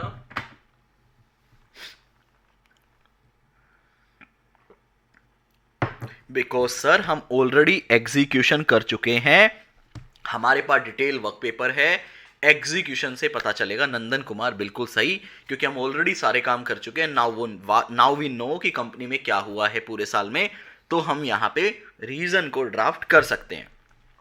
दूसरा, हम यहां पे फाइनली इंडस्ट्री के डेटा से कंपेयर कर सकते हैं कि भाई बाकी कंपनियों में जो सेम हमारी लाइन वाली कंपनी है उनमें कितने लॉसेज हैं, उनका जीपी रेशियो कितना है, हमारा कम ज्यादा क्यों है। तो उनसे कंपेयर करके भी ये देख सकते हैं कि इस कंपनी के फाइनेंशियल ओवरऑल ठीक नजर आ रहे हैं या नहीं। चलो बेटा, बहुत डिस्कशन हो गया, लंबा खासा डिस्कशन हो गया। तो एनालिटिकल प्रोसीजर मैंने क्या होता है आपको बता दिया, जिससे हम बेसिकली मल्टीपल ऑडिट प्रोसीजर्स लगाते हैं, एविडेंसेस कलेक्ट करते हैं रिलेशनशिप के बेस पे। तीनों ही लेवल पे लग जाता है, प्लानिंग, एग्जीक्यूशन, रिपोर्टिंग। अब मैं आपसे एक क्वेश्चन पूछूंगा, आपने मुझे जवाब देना है। क्वेश्चन ये है कि एक ऑडिटर के पास चॉइस ऑफ ऑडिट प्रोसीजर है कि भाई मुझे टीओडी लगाना है या मुझे एनालिटिकल प्रोसीजर लगाना है, हाँ या ना। जैसे कि मान लो अपने को रिवेन्यू की चेकिंग करनी है, तो रिवेन्यू का एक एग्जांपल ले रहा हूं, मुझे कंप्लीटनेस वेरीफाई करना है। तो मेरे पास दो ऑप्शन है कि या तो मैं टीओडी कर लूं, दूसरा ऑप्शन मेरा ये है कि या तो मैं एनालिटिकल प्रोसीजर लगा लूं। तो आप मुझे बताओ कि मैं ये कैसे डिसाइड करूंगा कि मुझे टीओडी लगाना है या एनालिटिकल प्रोसीजर लगाना है। सर, ऋषि कुमार ने बताया है कि सर ये डिपेंड करता है ऑडिटर की प्रोफेशनल जजमेंट पे, वो डिसाइड करेगा कि अपने को टीओडी लगाना है या एपी लगाना है। कैसे डिसाइड करेगा सर? वो देखेगा इस एरिया का रोमम कितना है, इस एरिया का रिस्क कितना है। वो ये देखेगा अगर एनालिटिकल प्रोसीजर लगाना है, आप प्लान कर रहे हो, मैं प्लानिंग कर रहा हूं कि मुझे रिवेन्यू पे कैसे एविडेंसेस मैं कलेक्ट करूं। आई एम थिंकिंग, समझो लिंक करना, आई एम थिंकिंग कि मैं रिवेन्यू पे कैसे अपने ऑडिट प्रोसीजर कलेक्ट करूं। क्यों? क्योंकि मुझे सी कंप्लीटनेस पे डॉक्यूमेंट चाहिए। तो मैं क्या देखूंगा कि उस एरिया का रोमम कितना है। ठीक है जी। क्लाइंट के इंटरनल कंट्रोल कैसे हैं, सर वो रोमम में आ गया ना, अलग से मान लेते हैं। इस एरिया का मटीरियलिटी कितना है, पहले तो कॉमन चीजें देखूंगा, इस एरिया की मटीरियलिटी कितना है। उसके अलावा अगर आपके दिमाग में यह आता है कि यार मैं एनालिटिकल प्रोसीजर भी तो लगा सकता हूं, तो बताओ आप क्या फर्दर कंसीडर करोगे। अगर आप एपी के बारे में सोचते हो कि एपी को लगाया जाए या ना जाए, तो पहले तो ये बताओ पर्पस क्या है। सर पर्पस है कंप्लीटनेस के against sufficient appropriate audit evidence लेना, यही तो पर्पस है। हाँ जी। तो आप क्या सोचोगे, आप क्या सोचोगे कि मैं एपी लगाऊं या ना लगाऊं। सबसे पहले आपने तीन चीजें नॉर्मल देख ली, अब मैं एपी लगाऊं या ना लगाऊं, तो मैं क्या देखूंगा, मैं देखूंगा भाई अगर एपी लगाना है तो क्या एपी लगाने के लिए डेफिनेटली मैं रिवेन्यू का डायरेक्ट डेटा तो लूंगा नहीं, क्या दूसरा जो भी डेटा मुझे चाहिए वो अवेलेबल है या नहीं है, ये देखना पड़ेगा। जो डेटा अवेलेबल है क्या उसको मैं सेग्रीगेट कर सकता हूं, जिसको हम डिसएग्रीगेशन के नाम से जानते हैं, क्या हम उसको सेग्रीगेट कर सकता हूं। क्योंकि मान लो मल्टीपल प्रोडक्ट है, मेरे को एक प्रोडक्ट का डेटा चाहिए, चारों प्रोडक्ट का डेटा इकट्ठा मिलेगा तो मेरे लिए यूजलेस है। अगर मैं उसको सेपरेट कर सकता हूं तो वो देखना पड़ेगा, हाँ या ना।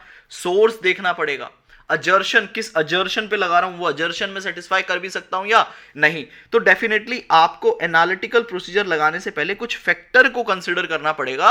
अगर ऑडिटर को लगता है ये सारे फैक्टर मेरे टिक हो रहे हैं और एक डिफरेंस भी नहीं आएगा या कोई डिफरेंस आएगा अपन उसे इवैल्यूएट कर सकते हैं, तो मैं एनालिटिकल लगा लूंगा। या अगर मुझे लगे कि रोमम बहुत हाई है भाई, तो मैं क्या करूंगा, मैं टीओडी भी लगा लूंगा, मैं एपी भी लगा लूंगा, दोनों लगा लूंगा।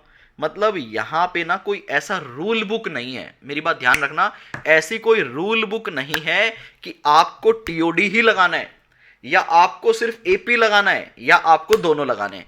It will be decided by auditor by his professional judgement कि मेरे को सिर्फ एपी लगाना है, सिर्फ टीओडी लगाना है या दोनों लगाने हैं, ये वो डिसाइड करेगा। ये बात आप ध्यान रखिएगा। On the basis of अजर्शन, on the basis of account, on the basis of risk, on the basis of availability of data, source, predict कितना कर सकते हैं उसको, इन सब चीजों पे ये एक फैक्टर का क्वेश्चन है जिसमें सारे पॉइंट आपके कवर हो जाएंगे। आपको यहां तक समझ आया तो मेरे को बता दो सर, यहां तक हमें अच्छे से समझ आ गया है। अब मैं आपको चैप्टर पे लेके जा रहा हूं। यहां तक अगर आपको समझ आ गया है तो आप मुझे कमेंट करके बताओ कि कपिल सर यहां तक क्लियर है, आगे बढ़ो। अब सीधा चैप्टर पे चलेंगे। 40 मिनट हो गई, 40 मिनट और लगा के टारगेट चलते हैं। 80 मिनट में ये चैप्टर हमारा कंप्लीट करने का टारगेट रहना चाहिए। किसी बच्चे को यहां तक कोई दिक्कत है तो आप मुझसे पूछ लीजिए।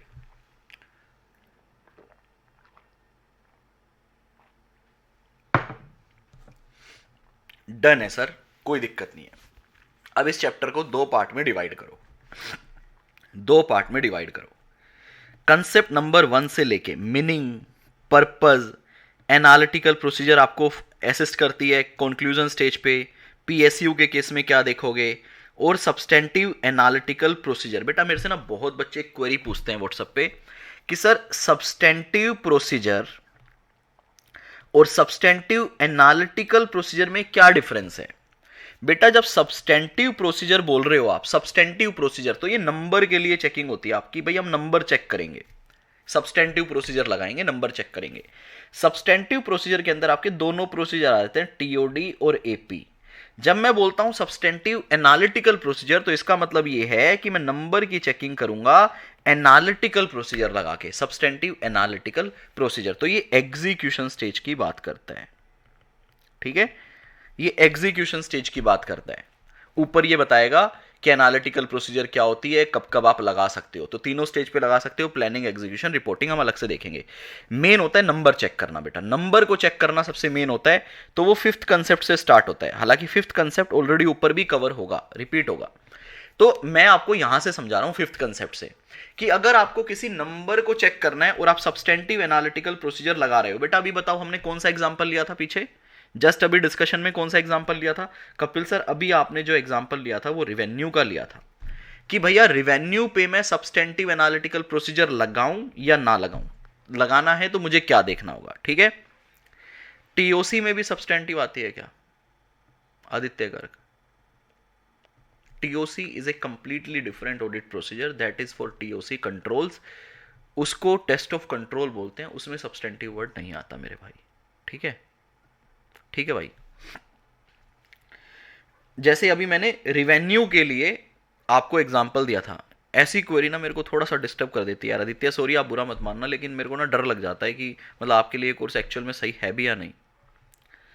कोई बात नहीं, ऑल इज वेल। और आदित्य आपको भी ना डिसअपॉइंटेड नहीं होना है, कोई दिक्कत नहीं, आप क्वेरी पूछ सकते हो भाई, मैं आपके लिए पॉजिटिव हूँ।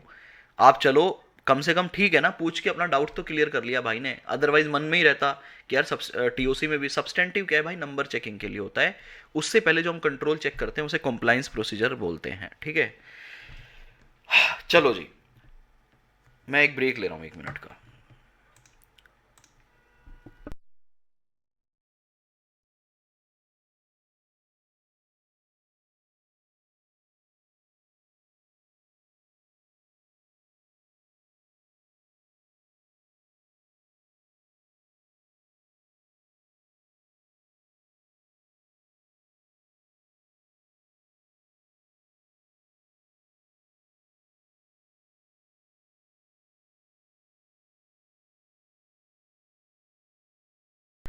चलो जी, आई होप आपने भी पानी पी लिया हो, सभी बच्चे पानी पियेंगे थोड़ा सा फटाफट से, ठीक है, सभी बच्चे पानी पी लेंगे थोड़ा सा फटाफट से।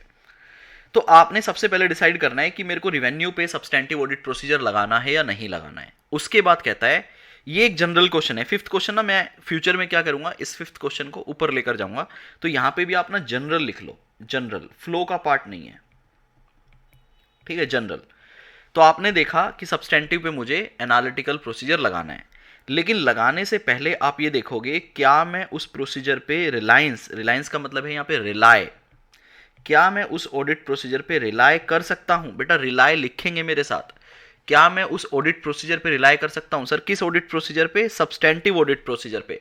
अगर आपका क्वेश्चन होता है कि यस हम रिवेन्यू पे एनालिटिकल प्रोसीजर लगा सकते हैं और उसको मैं रिलाय कर सकता हूं, डेफिनेटली आपको मन में सोचना पड़ेगा कि मैं रिलाय क्यों कर सकता हूं, और आप लगाने से पहले एक और चीज सोचेंगे, क्या मैं सब्सटेंटिव एनालिटिकल प्रोसीजर लगाने से क्या मैं एक एक्सपेक्टेशन डेवलप कर सकता हूं जो सफिशिएंटली प्रिसाइज हो, मतलब एक ऐसा रिजल्ट कैलकुलेट कर सकता हूं जो सफिशिएंटली प्रिसाइज हो। बेटा क्या 100% मैच कर सकते हैं क्या?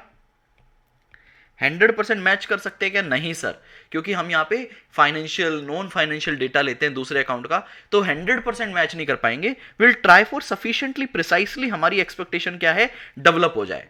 अगर ये भी नहीं होगी तो फिर कोई फायदा नहीं है एनालिटिकल लगाने का, फिर तो आप टीओडी ही कर लो। तो देखो बेटा, पहले कंसेप्ट नंबर 5 पे फोकस करो। आप ये डिसाइड करोगे क्या रिवेन्यू पे एनालिटिकल लगाऊं क्या, तो लगाऊं क्या, इसका मतलब रिलायबिलिटी आपको देखनी पड़ेगी, क्या हम उसको रिलाय कर पाएंगे क्या डेटा को। तो यहां हम 4-5 पॉइंट देखेंगे, फिर हम देखेंगे क्या हम एक रीजनेबल आउटपुट को जनरेट कर सकते हैं क्या, क्या एक एक्सपेक्टेशन सफिशिएंटली प्रिसाइसली हम कैलकुलेट कर सकते हैं क्या, वो देखेंगे, आंसर आता है हाँ जी कर लेंगे, डेटा भी अवेलेबल है, डिसएग्रीगेशन भी अवेलेबल है, सोर्स भी बढ़िया है, मैं प्रिडिक्ट भी कर पा रहा हूँ, तो बढ़िया रिजल्ट कैलकुलेट कर लेंगे, कोई दिक्कत नहीं है। आप ये सारे पॉइंट देखोगे, फिर आप ये सोचोगे यार एक और क्वेश्चन पहले ही बता दो, मैं लगाने से पहले पूछ रहा हूँ, एक और क्वेश्चन आप पहले ही बता दो कि अगर मैं एनालिटिकल लगाता हूं और बाद में अगर कोई डिफरेंस आ गया, जैसे अभी मैंने आपको एग्जांपल में समझाया था, तो किस डिफरेंस को अपन एक्सेप्ट करेंगे और किसको इन्वेस्टिगेट करेंगे।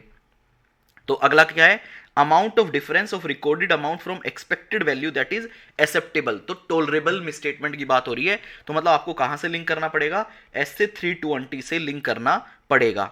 उसके बाद कहता है अगर कोई भी डिफरेंस इससे ज्यादा आया तो आप उसे क्या करना, इन्वेस्टिगेट कर लेना, उसको चेक कर लेना। तो मुझे बात बताओ, मेरे सभी बच्चे मुझे एक बात बताएंगे, कंसेप्ट नंबर 5, 7, 8, 9 और 10, 5, 7, 8, 9, 10, बेटा ये पूरा एक फ्लो है और आप बोल सकते हैं ये पूरा एक ही कंसेप्ट है, एक ही कंसेप्ट है, ये अलग अलग नहीं है। आप जब रिवीजन करेंगे तो आप रिवीजन अगली बार ऐसे ही करेंगे जैसे मैं आपको समझा रहा हूं। 5, 7, 8, 9, 10 एक साथ करना है, बाकी पूरा चैप्टर एक साथ करना है। आई होप आपको यहां पे अच्छे से समझ आ गई हो मेरी बात। एक क्वेश्चन मैं आप सबसे पूछूंगा जिससे मुझे आपका जजमेंट पता चलेगा। आप मुझे बताइए ये जो मैंने 5, 7, 8, 9, 10 जो पॉइंट लिखे हैं, ये प्लानिंग की बात है, एग्जीक्यूशन की बात है, रिपोर्टिंग की बात है, जल्दी से बताओ। ये किसी भी ऑडिट प्रोसीजर को स्टार्ट करने से पहले की बात है या एग्जीक्यूशन जब वो ऑडिट प्रोसीजर लगा रहे हैं तभी देखेंगे, या रिपोर्टिंग, जल्दी बताओ। क्या ये ऑडिट प्रोसीजर लगाने से पहले आप देखोगे? मैं प्लानिंग एग्जीक्यूशन रिपोर्टिंग तो नहीं बोलूंगा क्योंकि प्लानिंग पे तो रैप आ जाएगा। क्या आप ये audit procedure before applying audit procedure देखेंगे, ड्यूरिंग ऑडिट प्रोसीजर देखेंगे, आफ्टर ऑडिट? ये ज्यादा सही है। अब मैं जो पूछ रहा हूं, before audit procedure, before audit procedure, during audit procedure या आफ्टर ऑडिट प्रोसीजर? ये जो कंसेप्ट 5, 7, 8, 9, 10 है, ये जो डिसीजन लेने एक ऑडिटर को, ये किस टाइम पे देखोगे, before audit procedure, during audit procedure या आफ्टर ऑडिट प्रोसीजर? सभी नालायक हैं, कोई तो सही बोल देते नालायक हो। ये बेटा बिफोर ऑडिट प्रोसीजर देखेंगे कि कैसे भाई, मतलब मैं कैसे कैसे ड्यूरिंग कैसे बोल रहे हो? प्लानिंग हो चुकी, प्लानिंग खत्म है, प्लानिंग के बाद कोई भी एक एरिया स्टार्ट करना है, मान लो रिवेन्यू स्टार्ट करना है, अभी ऑडिट प्रोसीजर लगाए नहीं है, I want to start revenue, तो अभी मैं डिसाइड करूंगा कि रिवेन्यू में मैं कैसे चेकिंग कर सकता हूं। तो याद करो चैप्टर 1 का जो एक कंसेप्ट करवाया था ना चैप्टर 2 के अंदर, ऑडिट प्रोग्राम, क्या करवाया था, ऑडिट प्रोग्राम। तो ऑडिट प्रोग्राम बनाते टाइम देखेंगे ना कि कौन कौन सी एजर्शन चेक करनी है, कैसे कैसे चेक कर सकते हैं, कौन सा डेटा अवेलेबल है। बालक कौन सा है ये, ऑडिट प्रोग्राम है ये। ऑडिट प्रोग्राम कौन से चैप्टर में आता है, प्लानिंग में आता है ना। अपन टेस्टिंग से पहले डिसाइड करेंगे ना कि एपी लगा सकते हैं। एपी लगाते लगाते सोचूंगा क्या, अरे क्लाइंट डेटा है क्या अपने पास, बढ़िया वाला है तो दे दे यार। यार भाई पहले देखना पड़ेगा ना, किसी भी एरिया का काम चालू करने से पहले आप डिसाइड करोगे कि अपने को ये काम कैसे कर सकते हैं, ठीक है। क्योंकि अगर कोई प्रोसीजर शुरू किया तो एपी की, हाँ अगर आपने ऑलरेडी एग्जीक्यूट कर दिया फिर आप थोड़ी ना देखोगे कि इसको मैं कैसे कैसे कर सकता हूं, भाई ये तो पहले देखना था ना। अच्छा एक बात बताओ, एक बात बताओ बेटा, अगर अपने को दिल्ली जाना है, आप कहाँ पे रहने वाले हो, अपनी जरा सिटी का नाम लिखो फटाफट से। मैं थोड़ा स्लो हो जाता हूँ क्योंकि कंसेप्ट थोड़ा सा भी आप लोगों का वीक है, तो मैं थोड़ा सा स्लो हो गया। जल्दी बताओ आप कहाँ पे रहते हो, आप अपनी जगह का नाम बताओ। एक बालक कह रहा है सर मैं जोधपुर रहता हूँ, ठीक है। आप जोधपुर में रहते हो, ठीक है। अपने को जोधपुर से दिल्ली आना है, तो आप मुझे बताओ जोधपुर से निकलने से पहले अपन ये डिसाइड करेंगे कि दिल्ली कैसे जाना है। 3-4 रास्ते हैं मान लो, या आप कहोगे कपिल सर एक काम करो झोला उठाओ चलते चलते डिसाइड करेंगे कौन से रास्ते से जाना है। सिंपल है यार, जोधपुर अपने घर से निकलने से पहले डिसाइड करेंगे कि अपने को कैसे अपनी मंजिल पे पहुंचना है। ऐसे ही आपको रिवेन्यू की टेस्टिंग करनी है। कैसे करनी है ये आप रिवेन्यू की टेस्टिंग चालू करने से पहले डिसाइड करोगे कि टीओडी लगाना है, एपी लगाना है, दोनों लगाना है। ये थोड़ी ना है कि आप एक काम करो, क्लाइंट से डेटा मंगवा लो, बाद में देख लेंगे टीओडी लगाना है, एपी लगाना है। ये गलत है बेटा, ठीक है। बहुत बढ़िया, आई होप आपको समझ आया हो। तो अब अपन चालू कर रहे हैं concept number 5, 7, 8, 9, 10 super important for your exam. लेकिन बीच में फैक्टर का कंसेप्ट मैं आपको पहले करवा देता हूं, क्योंकि वो कंसेप्ट ही समझो पूरे चैप्टर का बेस है, उसी से ही सारे कंसेप्ट निकल कर आएंगे। अच्छा, 5 में ही कवर है वो, बहुत ही बढ़िया, 5 में ही कवर है। तो ये 5वां कंसेप्ट जिस बच्चे को समझ आ गया ना, उसको पूरा चैप्टर समझ आ गया। ध्यान दीजिएगा प्लीज, ठीक है। लो जी, सब्सटेंटिव एनालिटिकल प्रोसीजर। बेटा बताओ, planning stage, execution stage. Sir substantive word जब लग गया तो इसका मतलब नंबर चेकिंग की बात हो रही है, नंबर चेकिंग की बात हो रही है, एग्जीक्यूशन स्टेज की बात चल रही है, ठीक है। ठीक है जी, हाँ जी बिल्कुल ठीक है। तो आपने क्या करना है, किसी एक अकाउंट पे किसी एक अजर्शन को आप चेक करने की कोशिश कर रहे हो, तो आप डिसाइड करोगे उसका डेटा अवेलेबल है क्या, उस पर कंट्रोल क्या है। इसको देखो पॉइंट वाइज में भी मैंने करवा रखा है, अगर आप पॉइंट वाइज में करना चाहें तो। ये रहा, when performing the audit, concept number 2 के अंदर मैं आपको सेकंड पॉइंट से करवा रहा हूं, क्योंकि यही चीज आगे कॉपी पेस्ट है पूरे पैराग्राफ में। देखो जी, the auditor apply substantive analytical procedure. एक ऑडिटर क्या करेगा, सब्सटेंटिव एनालिटिकल प्रोसीजर लगाएगा एग्जीक्यूशन स्टेज पे, ठीक है जी। The auditor substantive procedure at an assertion level may be test of detail, substantive analytical procedure और ए कॉम्बिनेशन ऑफ बोथ। जब भी आप किसी अकाउंट की कोई अजर्शन चेक करेंगे तो आपके पास मल्टीपल ऑप्शन रहेगा कि मैं टीओडी लगाऊं, एपी लगाऊं या दोनों लगाऊं, तो अपने पास ऑप्शन रहेगा। कौन सा लगाना है कैसे पता चलेगा, सर ये डिपेंड करेगा ऑडिटर की प्रोफेशनल जजमेंट पे, अवेलेबिलिटी ऑफ डेटा पे, इंटरनल कंट्रोल पे और बहुत सारी। The decision about which audit procedure to perform including to use whether substantive analytical procedure is based on auditor judgment about the expected effectiveness and efficiency of the available audit procedure. भाई मेरे पास कौन कौन से procedure available हैं, उनमें से मैं best को अप्लाई करूंगा अपने हिसाब से डिसाइड करके, to reduce audit risk at the assertion level to an acceptable low level, so that कि हमारे रिस्क को रिड्यूस कर सके एक्सेप्टेबल लो लेवल पे। अब आप अगर ये डिसाइड करते हो कि मेरे को एनालिटिकल प्रोसीजर लगाना है, आपने क्या किया, आपके पास मल्टीपल ऑप्शन थे, कौन सा लगाओगे ये आपका प्रोफेशनल जजमेंट रहेगा। लेकिन अगर मैं एपी लगाने की सोच रहा हूं तो अपने पास डेटा अवेलेबल होना चाहिए, वो भी reliable. The auditor may inquire of management as to the availability and reliability of information needed to apply substantive analytical procedure and the result of any such analytical procedure perform by the entity. और आप साथ साथ ये भी पूछ सकते हो कि आपने, मैनेजमेंट ने कोई एनालिटिकल प्रोसीजर लगा रखे हैं क्या, जिससे कि आप क्लाइंट का समझ सको कि आपको कोई डिफरेंसेस वगैरह मिले हैं क्या।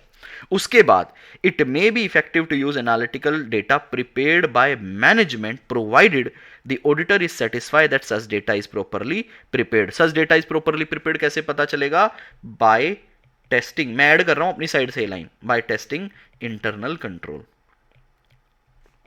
आप एग्जाम में स्किप कर सकते हैं, लेकिन मुझे लगता है समझने के लिए ये वर्ड होना बहुत जरूरी है। एंड आईपी टेस्टिंग, एक बच्चा लिख रहा है IP testing, and IP testing. अब एक बात समझिएगा, इसकी समरी बनवाओ। आप जब एग्जीक्यूशन पे एनालिटिकल प्रोसीजर लगाओगे तो इसका मतलब क्या है, तो एग्जीक्यूशन स्टेज की एक समरी बनाना बेटा 4 पॉइंट की। पहला पॉइंट कहता है कि हमारे पास टीओडी अवेलेबल है, एपी अवेलेबल है और दोनों अवेलेबल है। कौन सा लगाना है कैसे पता चलेगा, ऑडिटर की प्रोफेशनल जजमेंट के बेस पे पता चलेगा। कीवर्ड बेटा मार्क करवा रहा हूं, ऑडिटर की जजमेंट के बेस पे पता चलेगा कि कौन सा इफेक्टिव हो सकता है, so that we can reduce the risk. अगर आप एपी लगाते हो तो आपको क्लाइंट के साथ क्या करनी पड़ेगी, इंक्वायरी करनी पड़ेगी, किस चीज के लिए, अवेलेबिलिटी ऑफ डेटा। अब डेटा जब भी मैं बोलूंगा तो उसमें रिलायबिलिटी वर्ड ऑलरेडी इंक्लूडेड होना चाहिए। फोर्थ, आप एपी लगा रहे हो और इसमें एक और पॉइंट कवर कर सकते हो, क्या क्लाइंट ने एपी किया है क्या, कोई क्लाइंट एपी, अगर क्लाइंट ने कोई एनालिटिकल कर रखा है क्या। फोर्थ पॉइंट आता है, it may be effective to use analytical data prepared by management provided auditor is satisfy about such data is properly prepared. Availability of data से ही मैं फोर्थ पॉइंट निकाल रहा हूं, check data is properly prepared. कैसे check करेंगे? IP testing और internal control. ये सुपर समरी हो गई।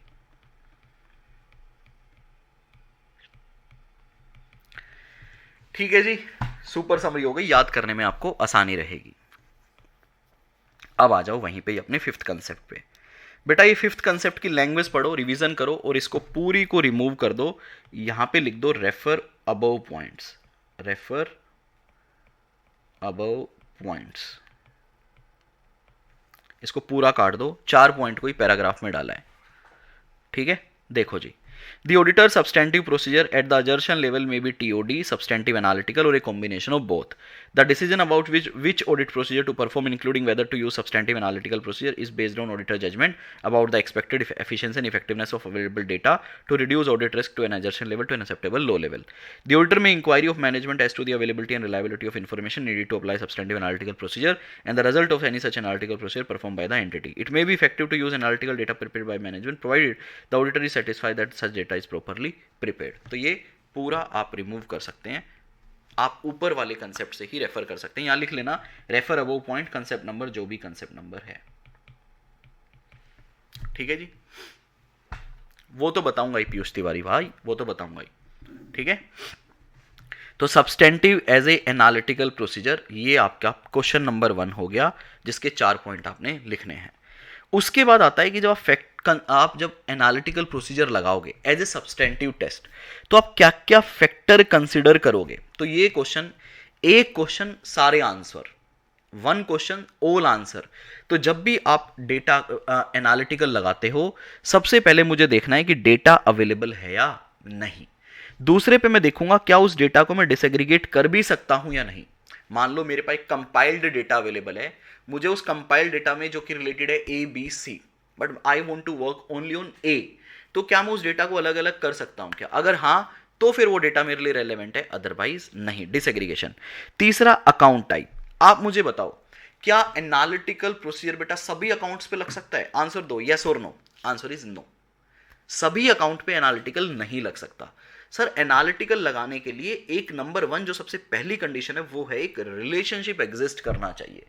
अगर रिलेशनशिप एग्जिस्ट करता है तो एनालिटिकल आप लगा सकते हो। जैसे कि रेवेन्यू अकाउंट का रिलेशन कुछ पीएनएल हमारे बैलेंस शीट अकाउंट से होता है, तो आप लगा सकते हो। डायरेक्टली बैलेंस शीट के अकाउंट्स पे आप एनालिटिकल जनरली नहीं लगा पाते हो, तो रिलेशनशिप होना चाहिए। दूसरा क्या, मैं एक पॉइंट और ऑलरेडी कवर कर रहा हूं इसी में, अकाउंट टाइप और अजर्शंस। बेटा ये ना 3 और ये 6 को ना काट के 4 करो, ये दोनों एक ही पॉइंट है। देखो अगर मैं रिवेन्यू चेक कर रहा हूं तो अगला क्वेश्चन आपका ये होना चाहिए सर रिवेन्यू की कौन सी अजर्शन। तो मैं आपको सारे पॉइंट तो पेपर में लिखने नहीं है, तो आप अच्छे पॉइंट निकाल लो। अवेलेबिलिटी ऑफ डेटा, उसी से रिलेटेड अगला पॉइंट है डिसएग्रीगेशन। फिर मैंने कहा क्या सभी अकाउंट पे लगेगा? नहीं जी, सब पे नहीं लगेगा, कुछ बैलेंस शीट अकाउंट पे नहीं लगा सकते। अकाउंट की बात के बाद क्या बात करेंगे? अजर्शन। क्या सभी अजर्शन पे एनालिटिकल लग सकता है? नहीं कपिल सर, एग्जिस्टेंस को चेक करने के लिए फिजिकल करना ही पड़ेगा। तो इसका मतलब कुछ अजर्शन पे एनालिटिकल प्रोसीजर लगा सकते हो, सब पे नहीं। तो 4 पॉइंट आपने याद कर लो एक साथ। क्या आपका पहला पॉइंट क्या हो गया? अवेलेबिलिटी ऑफ डेटा, डेटा का डिसएग्रीगेशन। ठीक है, उसके बाद आप रिलायबिलिटी और भी बहुत सारे पॉइंट डाल सकते हो। तीसरा आ गया अकाउंट टाइप, अकाउंट की अजर्शन। यहां तक क्लियर है? डेटा के ही और पॉइंट आ गए। डेटा का आपका सोर्स क्या है, क्या आप उस अकाउंट को प्रिडिक्ट कर पाते हो क्या? तो सोर्स एंड प्रिडिक्टेबिलिटी, और उस अकाउंट का रोमम कितना है, क्योंकि रोमम के बेस पे ही ऑडिटर डिसाइड करेगा अपने को टीओडी लगाना है, अपने को एपी लगाना है, या अपने को दोनों लगाने हैं। तो ये 7 पॉइंट है बेटा, तुरंत याद करेंगे। और मैं इसमें 3 पॉइंट आपके लिए रीड करूंगा, account type, predictability, nature of अजर्शन। और रोमम तो आप खुद से रीड कर सकते हैं, ज्यादा रिस्क है तो ज्यादा टेस्टिंग होगी। लो जी बेटा, substantive analytical procedure are more useful for certain types of account than for others. Income statement account tends to be more predictable because they reflect accumulated transaction over a period, where balance sheet account represent the net effect of the transaction at the point in time or are subject to greater management judgment. ठीक है जी, जो income statement है वो हमारा 1 साल का data है।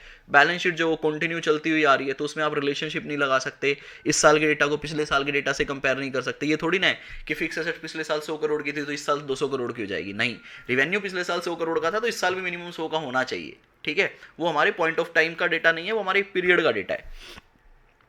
उसके बाद कहता है सोर्स, भैया आपका सोर्स क्या है क्लास ऑफ ट्रांजेक्शन का? कुछ ट्रांजेक्शन को आप ज्यादा प्रिडिक्ट कर सकते हो, कुछ को नहीं. Some class of transaction tends to be more predictable because they consist of numerous similar transaction. Routine process की ट्रांजेक्शन होती है. जो रूटीन नेचर ऑफ ट्रांजेक्शन होता है ना, उसे हम जज कर सकते हैं. लेकिन कोई नॉन रूटीन कोड्स है, कोई एक मान लो यूनिक ट्रांजेक्शन है, क्या उसको आप जज कर सकते हो, उसको एस्टिमेट कर सकते हो? नहीं. वो डिफिकल्ट है प्रिडिक्ट करना नॉन रूटीन ट्रांजेक्शन को. प्रिडिक्टेबिलिटी, बेटा डेटा के अंदर एक रिलेशनशिप होता है जैसे कि sales and cost of goods का, ऐसी डेटर का और रिसीविंग का, क्रेडिटर का, पेमेंट का, वो होना चाहिए. नेचर ऑफ अजर्शन, सारी अजर्शन सेटिस्फाई नहीं होगी. Substantive analytical procedure may be more effective in providing evidence for some assertion, जैसे कि कंप्लीटनेस और valuation than for other. Example right and obligation existence. ठीक है जी. Predictive analytical procedure using data analytics can be use to address completeness, valuation, measurement and occurrence. But आप right and obligation के लिए आपको इनवॉइस देखना ही पड़ेगा, एग्जिस्टेंस के लिए आपको फिजिकल करना ही पड़ेगा. What could go wrong भी रीड कर देता हूं. When we are designing audit procedure, designing तो बेटा प्लानिंग पे ही होगा.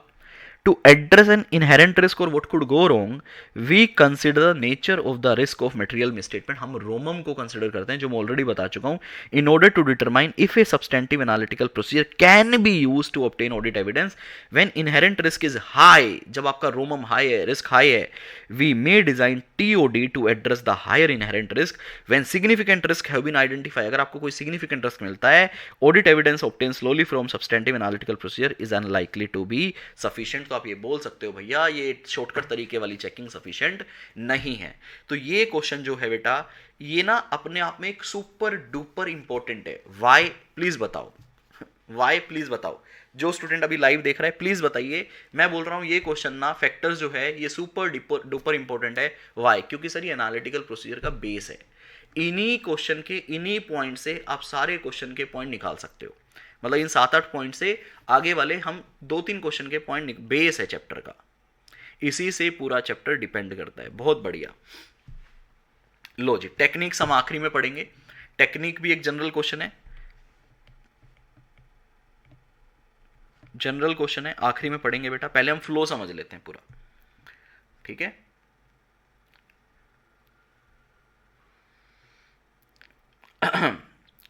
ये भी जनरल, 6th भी जनरल था. तो हमने अभी बस डिस्कस किया है सब्सटेंटिव एनालिटिकल प्रोसीजर, नंबर की चेकिंग और उसके फैक्टर. अब मैं आ जाता हूं, अगर आप सब्सटेंटिव,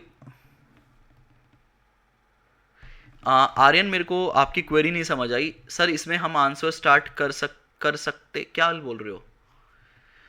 पहले बेटा मैं कर लेता हूं, चैप्टर खत्म कर लेता हूं, फिर आपकी क्वेरीज लूंगा. टाइम दूंगा प्रॉपर आपको, डोंट वरी, टाइम दूंगा मैं आपको.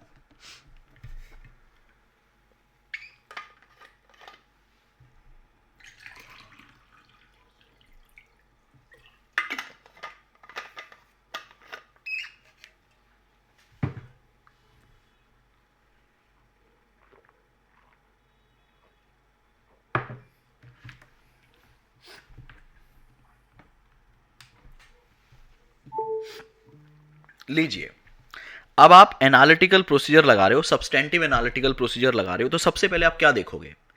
यहां से मेरी मोस्ट इंपॉर्टेंट चर्चा स्टार्ट हो रही है एग्जाम की. बेटा मैं अगर इस पूरे कोर्स में जो भी पहले करवा रहा हूं, तो ये बाय डिफॉल्ट है, वो एग्जाम के लिए आपके लिए उतना ही इंपॉर्टेंट है. अभिनंदन भाई, मुझे स्पीड बढ़ाने के लिए मत बोलो, उसका एक रीज़न है. आपको ये कंसेप्ट आता है इसलिए आपको स्लो लग रहा है, जिस बच्चे को नहीं आता उसको यही फास्ट लग रहा है. समझो, एज ए टीचर मुझे सबको कंसिडर करना है, और अभी वो चल रहा है जो एग्जाम में आएगा. ठीक है. तो अब जितना भी कंसेप्ट मैं आपको करवाऊंगा ना, हर एक क्वेश्चन सुपर डुपर इंपॉर्टेंट है और आपके मजेदार है. ठीक है. और स्पीड बढ़ानी है तो बाद में रिकॉर्डिंग में आप, अगर आपने बैकअप वाला लिया है तो 2x पे देख लेना. ठीक है. तो पहला क्वेश्चन आता है एक्सटेंट ऑफ रिलायंस. ये जो वर्ड है ना, इसको मार्क कर लो और हाईलाइट कर लो, इस एक सिंगल वर्ड को, और यहां लिख दो एग्जाम क्वेश्चन. क्योंकि मैं बेटा आपको आज ये सारी चीजें बता के जाऊंगा इस वाले कोर्स के अंदर, कि अगर पेपर में ये क्वेश्चन आएगा तो एक वर्ड आपको जरूर मिलेगा उस पूरे क्वेश्चन में. ढूंढोगे तो या तो रिलाय या रिलायंस, ये वर्ड जहां मिल जाए आपको पता हो जाना चाहिए कि अपने को ये 4 पॉइंट आंसर के लिखने हैं. ठीक है. तो कहता है एक auditor, extent of reliance on analytical procedure, आप कितना रिलाय करोगे अगर आप एनालिटिकल लगाते हो तो किस फैक्टर पे ये आपका आंसर डिपेंड करेगा। तो देखो ये सारे आंसर ना फैक्टर से निकल जाएंगे। मैं कितना रिलाय कर सकता हूं एनालिटिकल प्रोसीजर पे, तो देखो सबसे पहले आप बोल सकते हो सर अवेलेबिलिटी ऑफ डेटा वाला मेरा पॉइंट होना ही चाहिए। मैं लिख रहा हूं आपका पॉइंट, ठीक है, चाहे यहां हो या ना हो आपने लिखना है, लेकिन क्योंकि अभी आपने को ना रटना नहीं है, रट लेना बाद में, सर बैटरी चेंज करो 1 मिनट में कर रहे हैं। सबसे पहले आपने लिखना है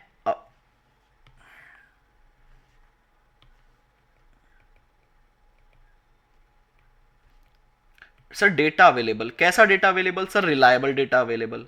रिलायबल कैसे पता चलेगा सर? हम उसका आईपी देखेंगे, एक बच्चे ने बताया था आईपी, मैं उसका पॉइंट लिख रहा हूं, और उसका इंटरनल कंट्रोल देखेंगे। बैटरी चेंज करते हैं पहले।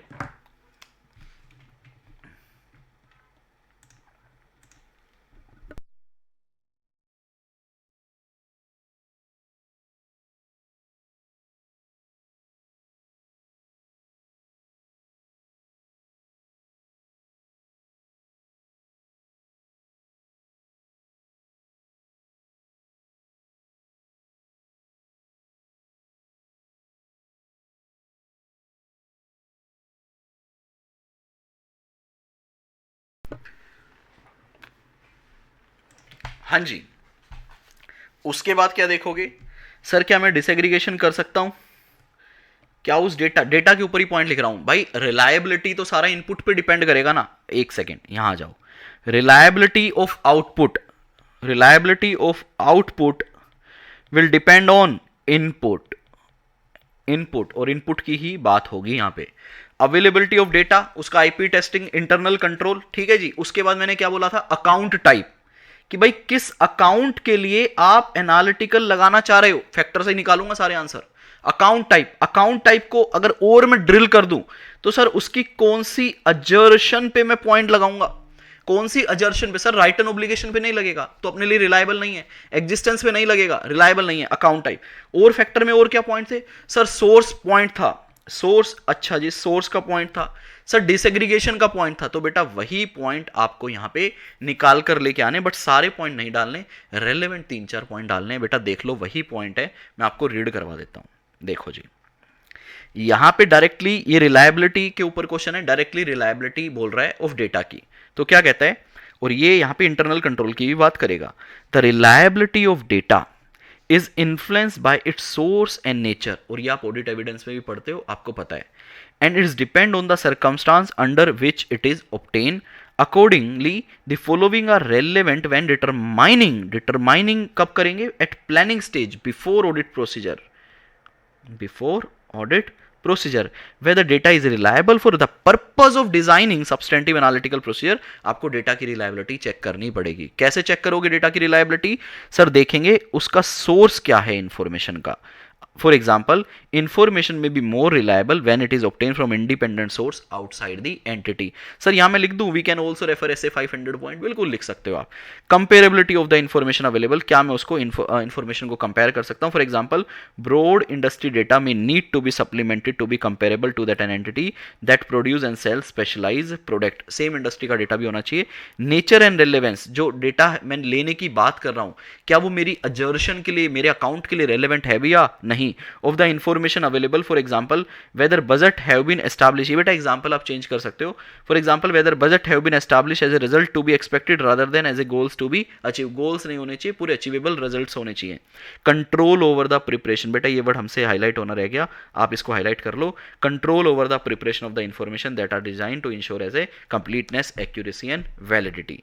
अब ये बात कर लेगा इंटरनल कंट्रोल पे थोड़ा सा डिटेल में। The auditor may consider testing the operating effectiveness of control। इस पूरी लाइन को ही हाईलाइट कर लो। if any अगर कोई कंट्रोल है तो over the entity preparation of information used by the auditor in performing substantive analytical procedure in response to assess risk या ROMM। When such controls are effective, the auditor generally has a greater confidence in the reliability of the information and therefore in the result of AP। The operating effectiveness of control over non-financial information may often be tested in conjunction with the test of control। जो non-financial data भी आप use करोगे उस पे भी आपको control को देखना है। तो बेटा अगर ये रिलायबिलिटी आपको वर्ड मिल जाए एग्जाम में रिलायबिलिटी, तो इसका मतलब ये है कि आउटपुट को देखने के लिए हमें इनपुट की रिलायबिलिटी को चेक करना पड़ेगा, और इनपुट के अंदर यहाँ पे अवेलेबिलिटी नहीं है, यहाँ पे सीधा रिलायबिलिटी बोल रहा है। आप बोल सकते हो the availability and reliability of information और data will depend on its source and nature. ये पूरी ऐसे 500 की लैंग्वेज कॉपी पेस्ट है। उसका सोर्स क्या है, उसका कंपेरेबल नेचर एंड रेलेवेंस कितना है, और उसके ऊपर कंट्रोल कितने हैं। ये 4 पॉइंट बेटा आपको लर्न करने हैं। ये पोर्शन आप रीड करना बेटा, और ये वाला पोर्शन भी रीड करना। पूरा याद नहीं कर पाओगे तो ये इसलिए मैं बता रहा हूं। आई होप आपका एक क्वेश्चन मैंने तैयार करवा दिया। रिलायबिलिटी फैक्टर तो हो ही गया है।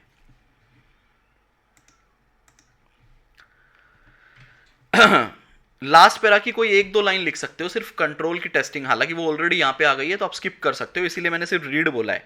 सर ये चीजें हम स्किप भी कर सकते हैं क्या? बेटा स्किप मैं कभी भी इसलिए नहीं बोलता जनरली, क्योंकि एमसीक्यू पता नहीं कहां से क्या बना दे आईसीआई। ठीक है, डी पॉइंट क्या बताना है भैया, आपका इंफॉर्मेशन पे कंपनी का कंट्रोल क्या है। अगर कंट्रोल सही नहीं है तो मैं उस इनपुट को यूज ही क्यों करूंगा। तो बेसिकली जो आप वॉक थ्रू करते हो, टीओसी करते हो, उसका रिजल्ट है।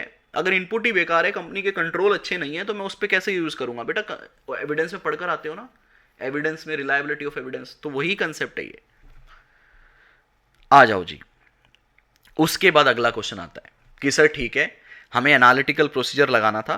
पहला पॉइंट आपने रिलायबिलिटी का बोला, तो रिलायबिलिटी तभी हो पाएगी जब इनपुट होंगे, तो इनपुट के आपने 4 पॉइंट बता दिए। अगला क्वेश्चन क्या होगा अगर मैं एनालिटिकल लगाऊंगा तो? अगला क्वेश्चन आएगा, चल भाई इनपुट तो अवेलेबल हो गए, इनपुट रिलायबल इनपुट अवेलेबल हो गए, तो क्या मैं उस अकाउंट को, एनालिटिकल में तो रिलेशनशिप के बेस पे रिजल्ट निकालते हैं ना, तो क्या उस अकाउंट को सर राइटिंग प्रैक्टिस करनी है क्या? भाई मेरे हिसाब से सुपर इंपॉर्टेंट है, आप कर लो। सिर्फ ये 4 पॉइंट की राइटिंग प्रैक्टिस कर लेना, बाकी छोड़ देना, ऊपर नीचे का कंटेंट छोड़ देना। अगला क्वेश्चन कि सर डेटा रिलायबल अवेलेबल है, नाउ व्हाट नेक्स्ट? तो व्हाट नेक्स्ट में क्या आएगा?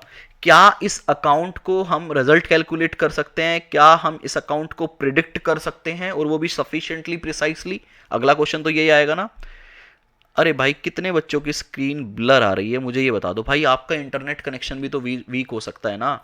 मेरे यहाँ पे बिल्कुल परफेक्ट चल रहा है, क्योंकि मुझे आउटपुट दिखता है कि क्या जा रहा है। मुझे मेरी स्क्रीन पे दिखता है कि आप लोगों के पास क्या आउटपुट जा रहा है।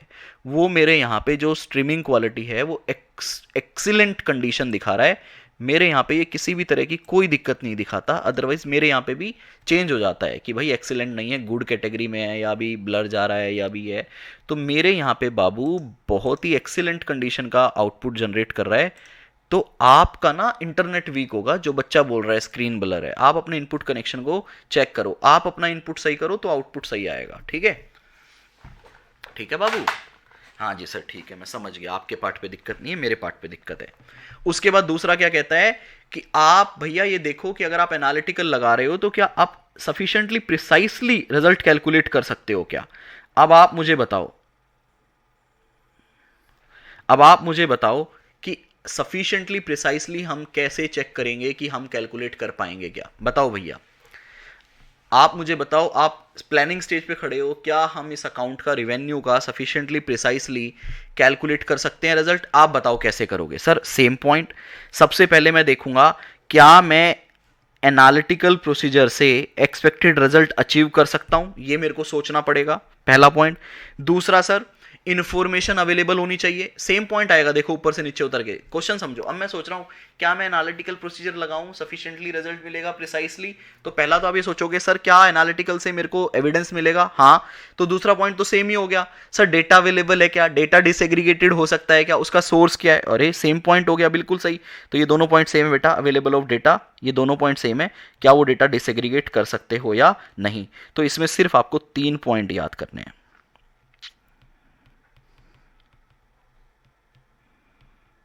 दोनों क्वेश्चन देखो, पहले बोलता है क्या आप एनालिटिकल लगाओगे तो क्या रिलायंस कर सकते हो? तो हमने कहा जी इनपुट अच्छा है तो रिलाई कर पाएंगे। तो इनपुट में उसका source, comparability, nature and relevance और उसके कंट्रोल देख लिए। अब आप बोल रहे हो यार हम एनालिटिकल लगाएं क्या? तो इनपुट वाला पॉइंट दोबारा आएगा। एनालिटिकल लगाओगे तो पहला ही पॉइंट क्या आएगा कि क्या हम एनालिटिकल से रिजल्ट अचीव कर सकते हैं? हाँ, तो इनपुट अवेलेबल होना चाहिए, और इनपुट भैया डिसएग्रीगेटेड सोर्स वगैरह सारी बातें देखेंगे। तो ये वाले वही हैं बेटा। तो इसको रीड करूं सर, एक बार कर दो आप। मैटर्स बेटा बहुत इंपॉर्टेंट क्वेश्चन है ये। Matters relevant to auditor evaluation, आप इवैल्यूएट कर रहे हो whether the expectation can be developed sufficiently precisely to identify a misstatement that when aggregate with other misstatement may cause the financial statement to be materially misstated. क्या क्या include होगा? The accuracy with which the expected result of substantive analytical procedure can be predicted. भाई कितना accurately मैं result predict कर सकता हूँ. जैसे एग्जांपल देता हूँ मैं यहाँ पे, ये एग्जांपल छोड़ दो. रेंट के केस में, पेरोल के केस में और इंटरेस्ट के केस में हम बहुत ही अच्छा रिजल्ट प्रिडिक्ट कर सकते हैं, क्योंकि वहाँ पे नंबर फिक्स है, रेट ऑफ इंटरेस्ट फिक्स है, रेंट फिक्स है. लेकिन अगर मैं बात करूँ कॉस्ट ऑफ गुड्स सोल्ड और कंजम्पशन की या सेल्स के रिगार्डिंग अगर मैं कंपेयर करूंगा, तो हो सकता है मैं उतना एक्यूरेटली रिजल्ट ना निकाल पाऊँ. तो अपने को ये डिसाइड करना पड़ेगा लगाने से पहले कि कितना एक्यूरेटली हम एक्सपेक्टेड रिजल्ट जनरेट कर सकते हैं, उसके हिसाब से हम डिसाइड करेंगे. The auditor may expect greater consistency in comparing GP margin from one period to another than in comparing discretionary expense such as research or advertisement. The degree to which information can be disaggregated. Sir जितना बढ़िया disaggregate कर पाओगे उतना ही बढ़िया sufficiently precise आपको result मिलेगा. For example substantive analytical procedure may be more effective when applied to financial information on individual section of an operation or to financial statement of a component of a diversified entity than when applied to the financial statement of an entity as a whole. whole का मतलब consolidated.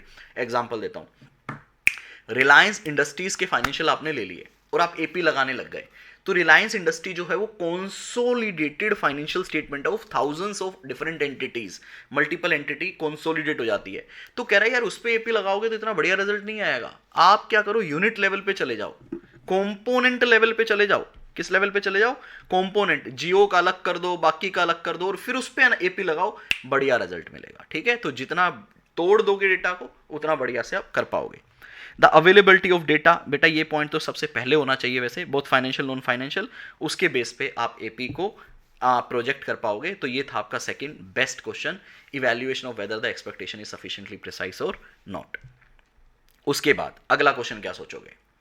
देखो सब सोचने पे चल रहा है, मतलब सब ऑडिट प्रोसीजर लगाने से पहले की बात हो रही है कि एपी सब्सटेंटिव पे लगाएंगे, उसका मतलब क्या होता है? फैक्टर. दूसरा हमने सोचा क्या हम एपी लगाएं, क्या रिलायबल होगा, तो हमने कहा डेटा चेक कर लो, रिलायबल डेटा है या नहीं. कितने point? 4 point. Source, comparability, nature and relevance, control. फिर अगला आपने बोला क्या यार मैं सफिशिएंटली प्रिसाइज रिजल्ट अचीव कर पाऊंगा क्या? तो आपने कहा वापस से आप ये देखो कि किस अकाउंट पे लगा रहे हो, कितना एक्यूरेटली आप रिजल्ट कैलकुलेट कर सकते हो. फिर अवेलेबिलिटी ऑफ डेटा, उसका सोर्स क्या है, और डेटा जो है वो डिसएग्रीगेटेड फॉर्म में होना चाहिए, तो सफिशिएंटली प्रिसाइज आप कर पाओगे. ठीक है, अभी एग्जाम्पल डिसएग्रीगेशन का तो एग्जाम्पल दिया था अनित कुमार भाई. कंपोनेंट जो सब्सिडरी वगैरह है उनके डेटा को अलग कर लो, उस पर लगाओ, रादर देन सबको टोटल करके लगाओगे तो क्या ही समझ आएगा? कुछ नहीं समझ आएगा. ठीक है, उसके बाद तीसरा क्वेश्चन सोचेंगे कितना डिफरेंस हम एक्सेप्ट कर सकते हैं. तो ये एस से 320 से आपको लिंक करना है, टॉलरेबल एरर और एएमपीटी. पढ़ो बेटा, कितना डिफरेंस हम कर पाएंगे, एक्सेप्ट कर पाएंगे. The auditor determination of the amount of difference from the expectation that can be accepted without further investigation is influenced by materiality. Sir यहाँ पे materiality लिख देंगे चलेंगे, या मैं tolerable में स्टेटमेंट लिखना होगा? बेटा materiality लिख के ब्रैकेट में tolerable लिख दोगे तो एग्जामिनर माथा खुजा जाएगा, बच्चा कहाँ से आया है. ठीक है, and the consistency with the desire level of assurance. Sampling में आप पढ़ोगे कि अपने को डिजायर लेवल ऑफ एश्योरेंस लेना होता है, तो वो भी आपको बाद में समझाएंगे. Taking account of the possibility that a misstatement individually or when aggregate with other misstatement cause the financial statement to be materially misstated. ये जनरल लैंग्वेज है, तो ये मैंने हाईलाइट कर दिया. ऐसे 330 require the auditor to obtain more persuasive audit evidence the higher the auditor assessment of risk. जितना ज़्यादा रिस्क उतने ज़्यादा evidence. As the assessed risk increase, the amount of difference considered acceptable without investigation decrease. आप भैया हम accept नहीं करोगे किसी भी चीज़ को, वो रिस्क वो लेवल आपका कम हो जाएगा. In order to achieve the desire level of persuasive evidence. मैं ज़्यादा डिजायर रखता हूँ, ज़्यादा अच्छे एविडेंस लेने हैं, तो ठीक है भैया जितना डिफरेंस उसको इन्वेस्टिगेट करते रहो. जितना इन्वेस्टिगेट कर लोगे, जितना डिफरेंस कम छोड़ोगे उतना बढ़िया है. तो ये एक आपका क्वेश्चन था, amount of difference of recorded amount from expected value. तो इसमें देखो बेटा ये वाले पॉइंट तो सब बच्चे लिख देते हैं, ये सेकंड पैराग्राफ ना बच्चे भूल जाते हैं कि ऐसे 330 के ना मोर परसुएसिव ऑडिट एविडेंस की. हालांकि सही बताऊं मेन तो यही है, ये तो फालतू की बात एक्सप्लेन 4 नंबर का क्वेश्चन बनाने के लिए. तो ये वाला ना याद रखना, इसको स्टूडेंट भूल जाते हैं इस चीज़ को. ठीक है, ये तो आप कर लोगे. उसके बाद अगर वो डिफरेंस ज़्यादा है तो क्या करेंगे सर? इंक्वायरी करेंगे. सुपर इंपॉर्टेंट क्वेश्चन, इंपॉर्टेंट तो सारे हैं, सुपर इंपॉर्टेंट मार्क करूंगा इसको.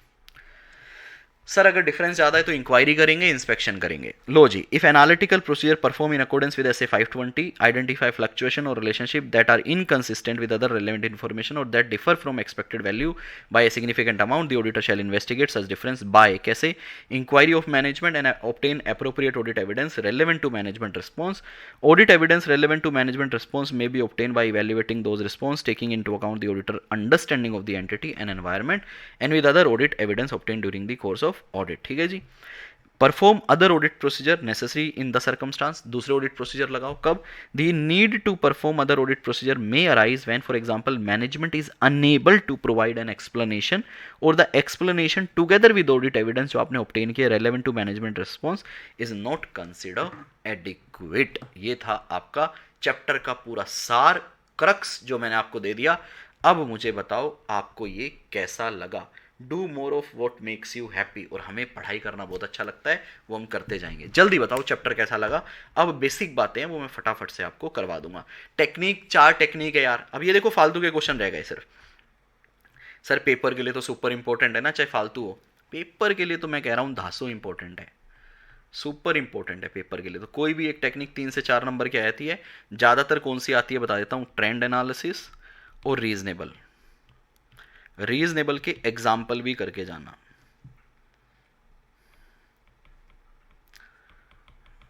तो ये सर एक बार लास्ट स्क्रीन दिखाओ।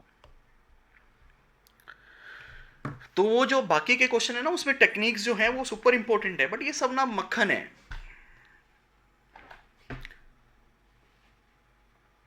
आस्था कह रही है सर पहले ये चैप्टर इतना अच्छे से नहीं किया था। लल्लन टॉप, क्या बात है, बहुत बढ़िया। नवजोत कह रहे पिछली बार समझ आया था, इस बार बिल्कुल ही क्लियर हो गया, बहुत बढ़िया। क्लास बेटा सुबह 9 बजे होगी। प्रियंका गोस्वामी। आयुष कह रहे हैं पूरा सिलेबस रिवाइज कर लिया है, दोबारा देख रहा हूं तो बहुत ही मजा आ रहा है। थैंक यू शुभोक्तो बनर्जी, बहुत बहुत धन्यवाद आपका।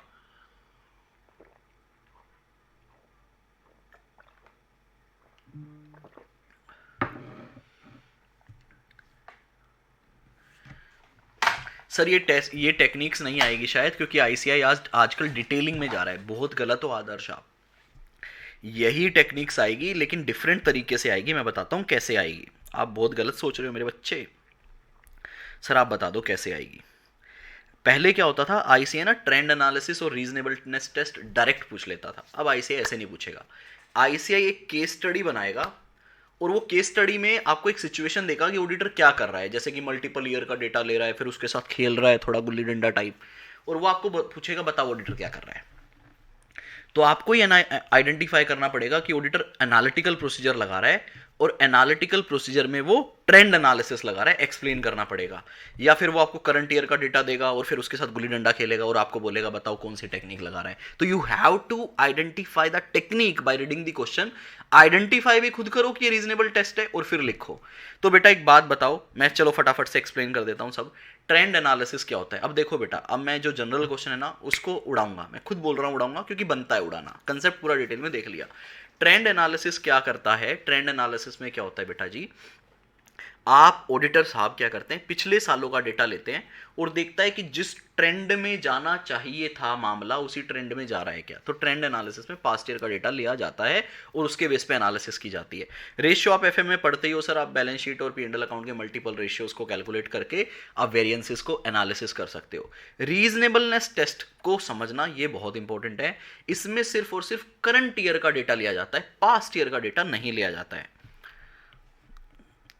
ये ना मैं इसलिए मार्क कर रहा हूं क्योंकि ऐसे एमसीक्यू वगैरह में खेल सकता है। पीवाई का डेटा नहीं लेते आप, करंट ईयर का फाइनेंशियल नॉन फाइनेंशियल डेटा लेते हो, जैसे कि number of employ, interest rate, loan amount, सब कुछ करंट ईयर का है और उसके बेस पे आप नंबर कैलकुलेट करके जो रिकॉर्डेड वैल्यू है फाइनेंशियल में उससे मार्क कर रहे हो। एग्जाम्पल जैसे कि आपने इंटरेस्ट एक्सपेंस निकाल दिया, प्रोडक्शन लिया आपने और उससे रॉ मटेरियल कंजम्पशन निकाल दिया, या रॉ मटेरियल कंजम्पशन से प्रोडक्शन निकाल दिया। ये सारे एग्जांपल में बहुत डिटेल में अपने रेगुलर कोर्स में आपको समझाता हूँ।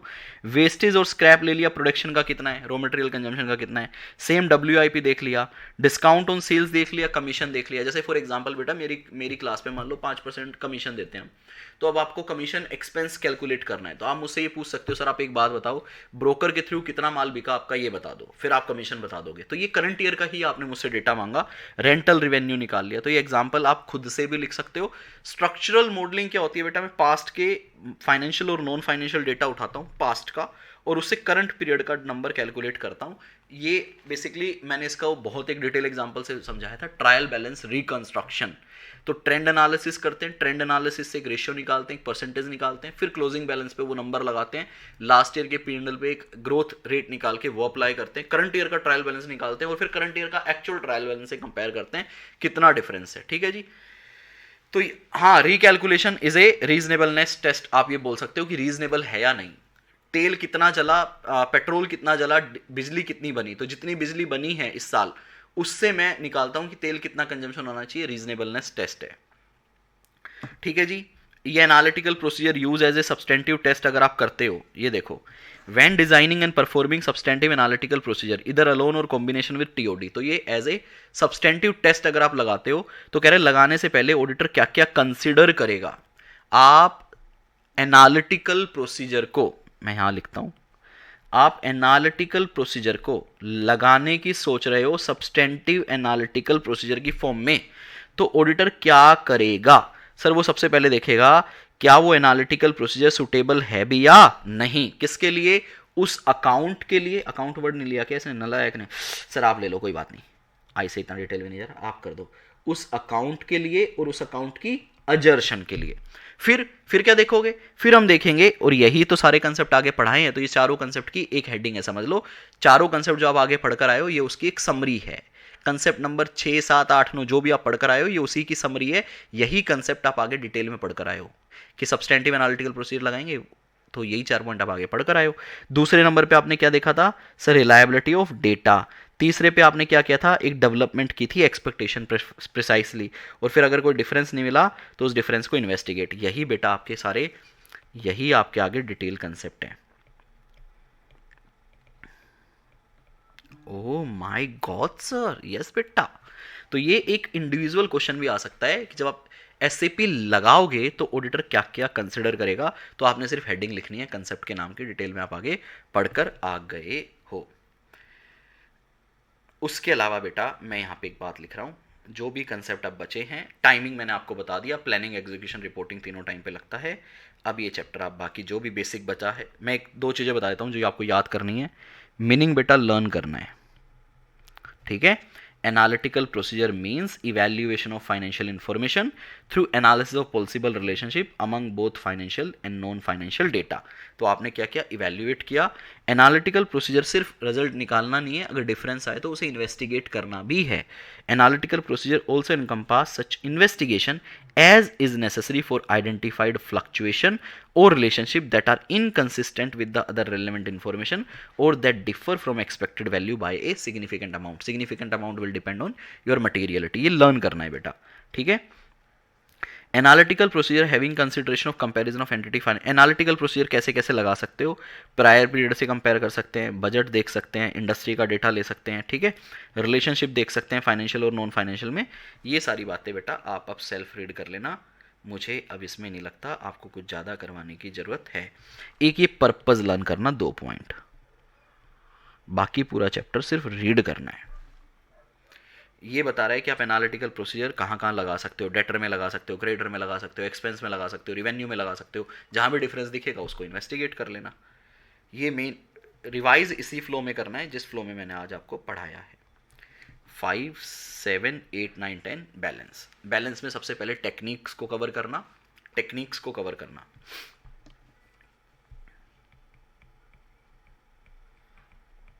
उसके बाद बाकी गुल्लू फुल्लू करते रहना। हाँ जी, कैसा रहा आज का लेक्चर बताइएगा। Done of the day, I am very happy that we have done a very good chapter analytical procedure. और अब इसका कर लेंगे क्वेश्चन बैंक, तो बल्ले बल्ले हो जाएगा। क्वेश्चन बैंक जो है वो रात को 8 या 8:30 या 9 बजे के आसपास लाइव होगा।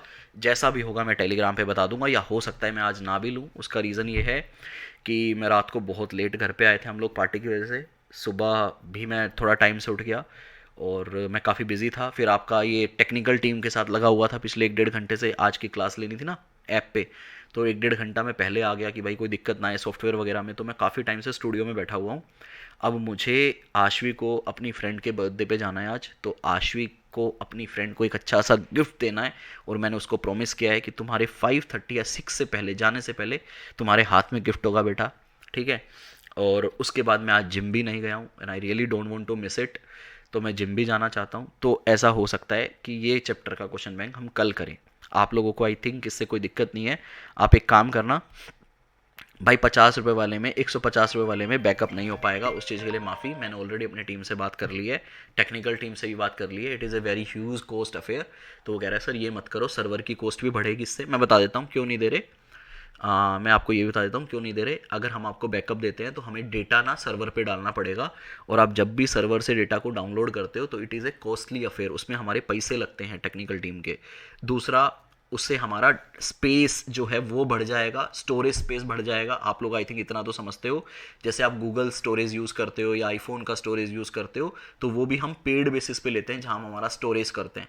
तो वो स्टोरेज बढ़ जाएगा। तो वो कह रहे हैं सर मजाक मजाक में आपको पता भी नहीं चलेगा और आपकी लाखों रुपए की कॉस्ट बढ़ जाएगी, तो ऐसा आप मत करो।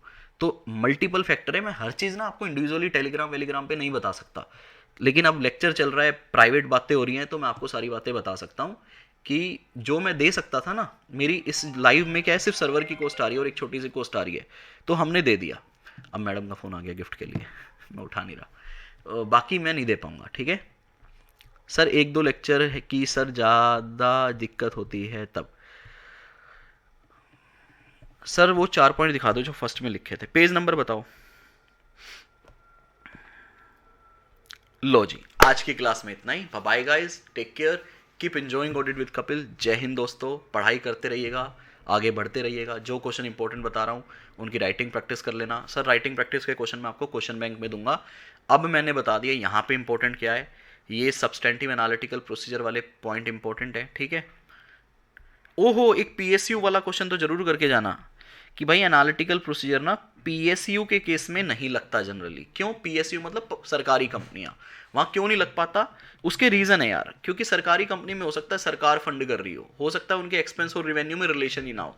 सरकार ये बोल सकती है भाई जितना खर्चा करोगे उतना पैसा मैं दे दूंगी, तो हो सकता है रिलेशनशिप ये आपको ना मिले जो बाकी जगह मिल जाते हैं।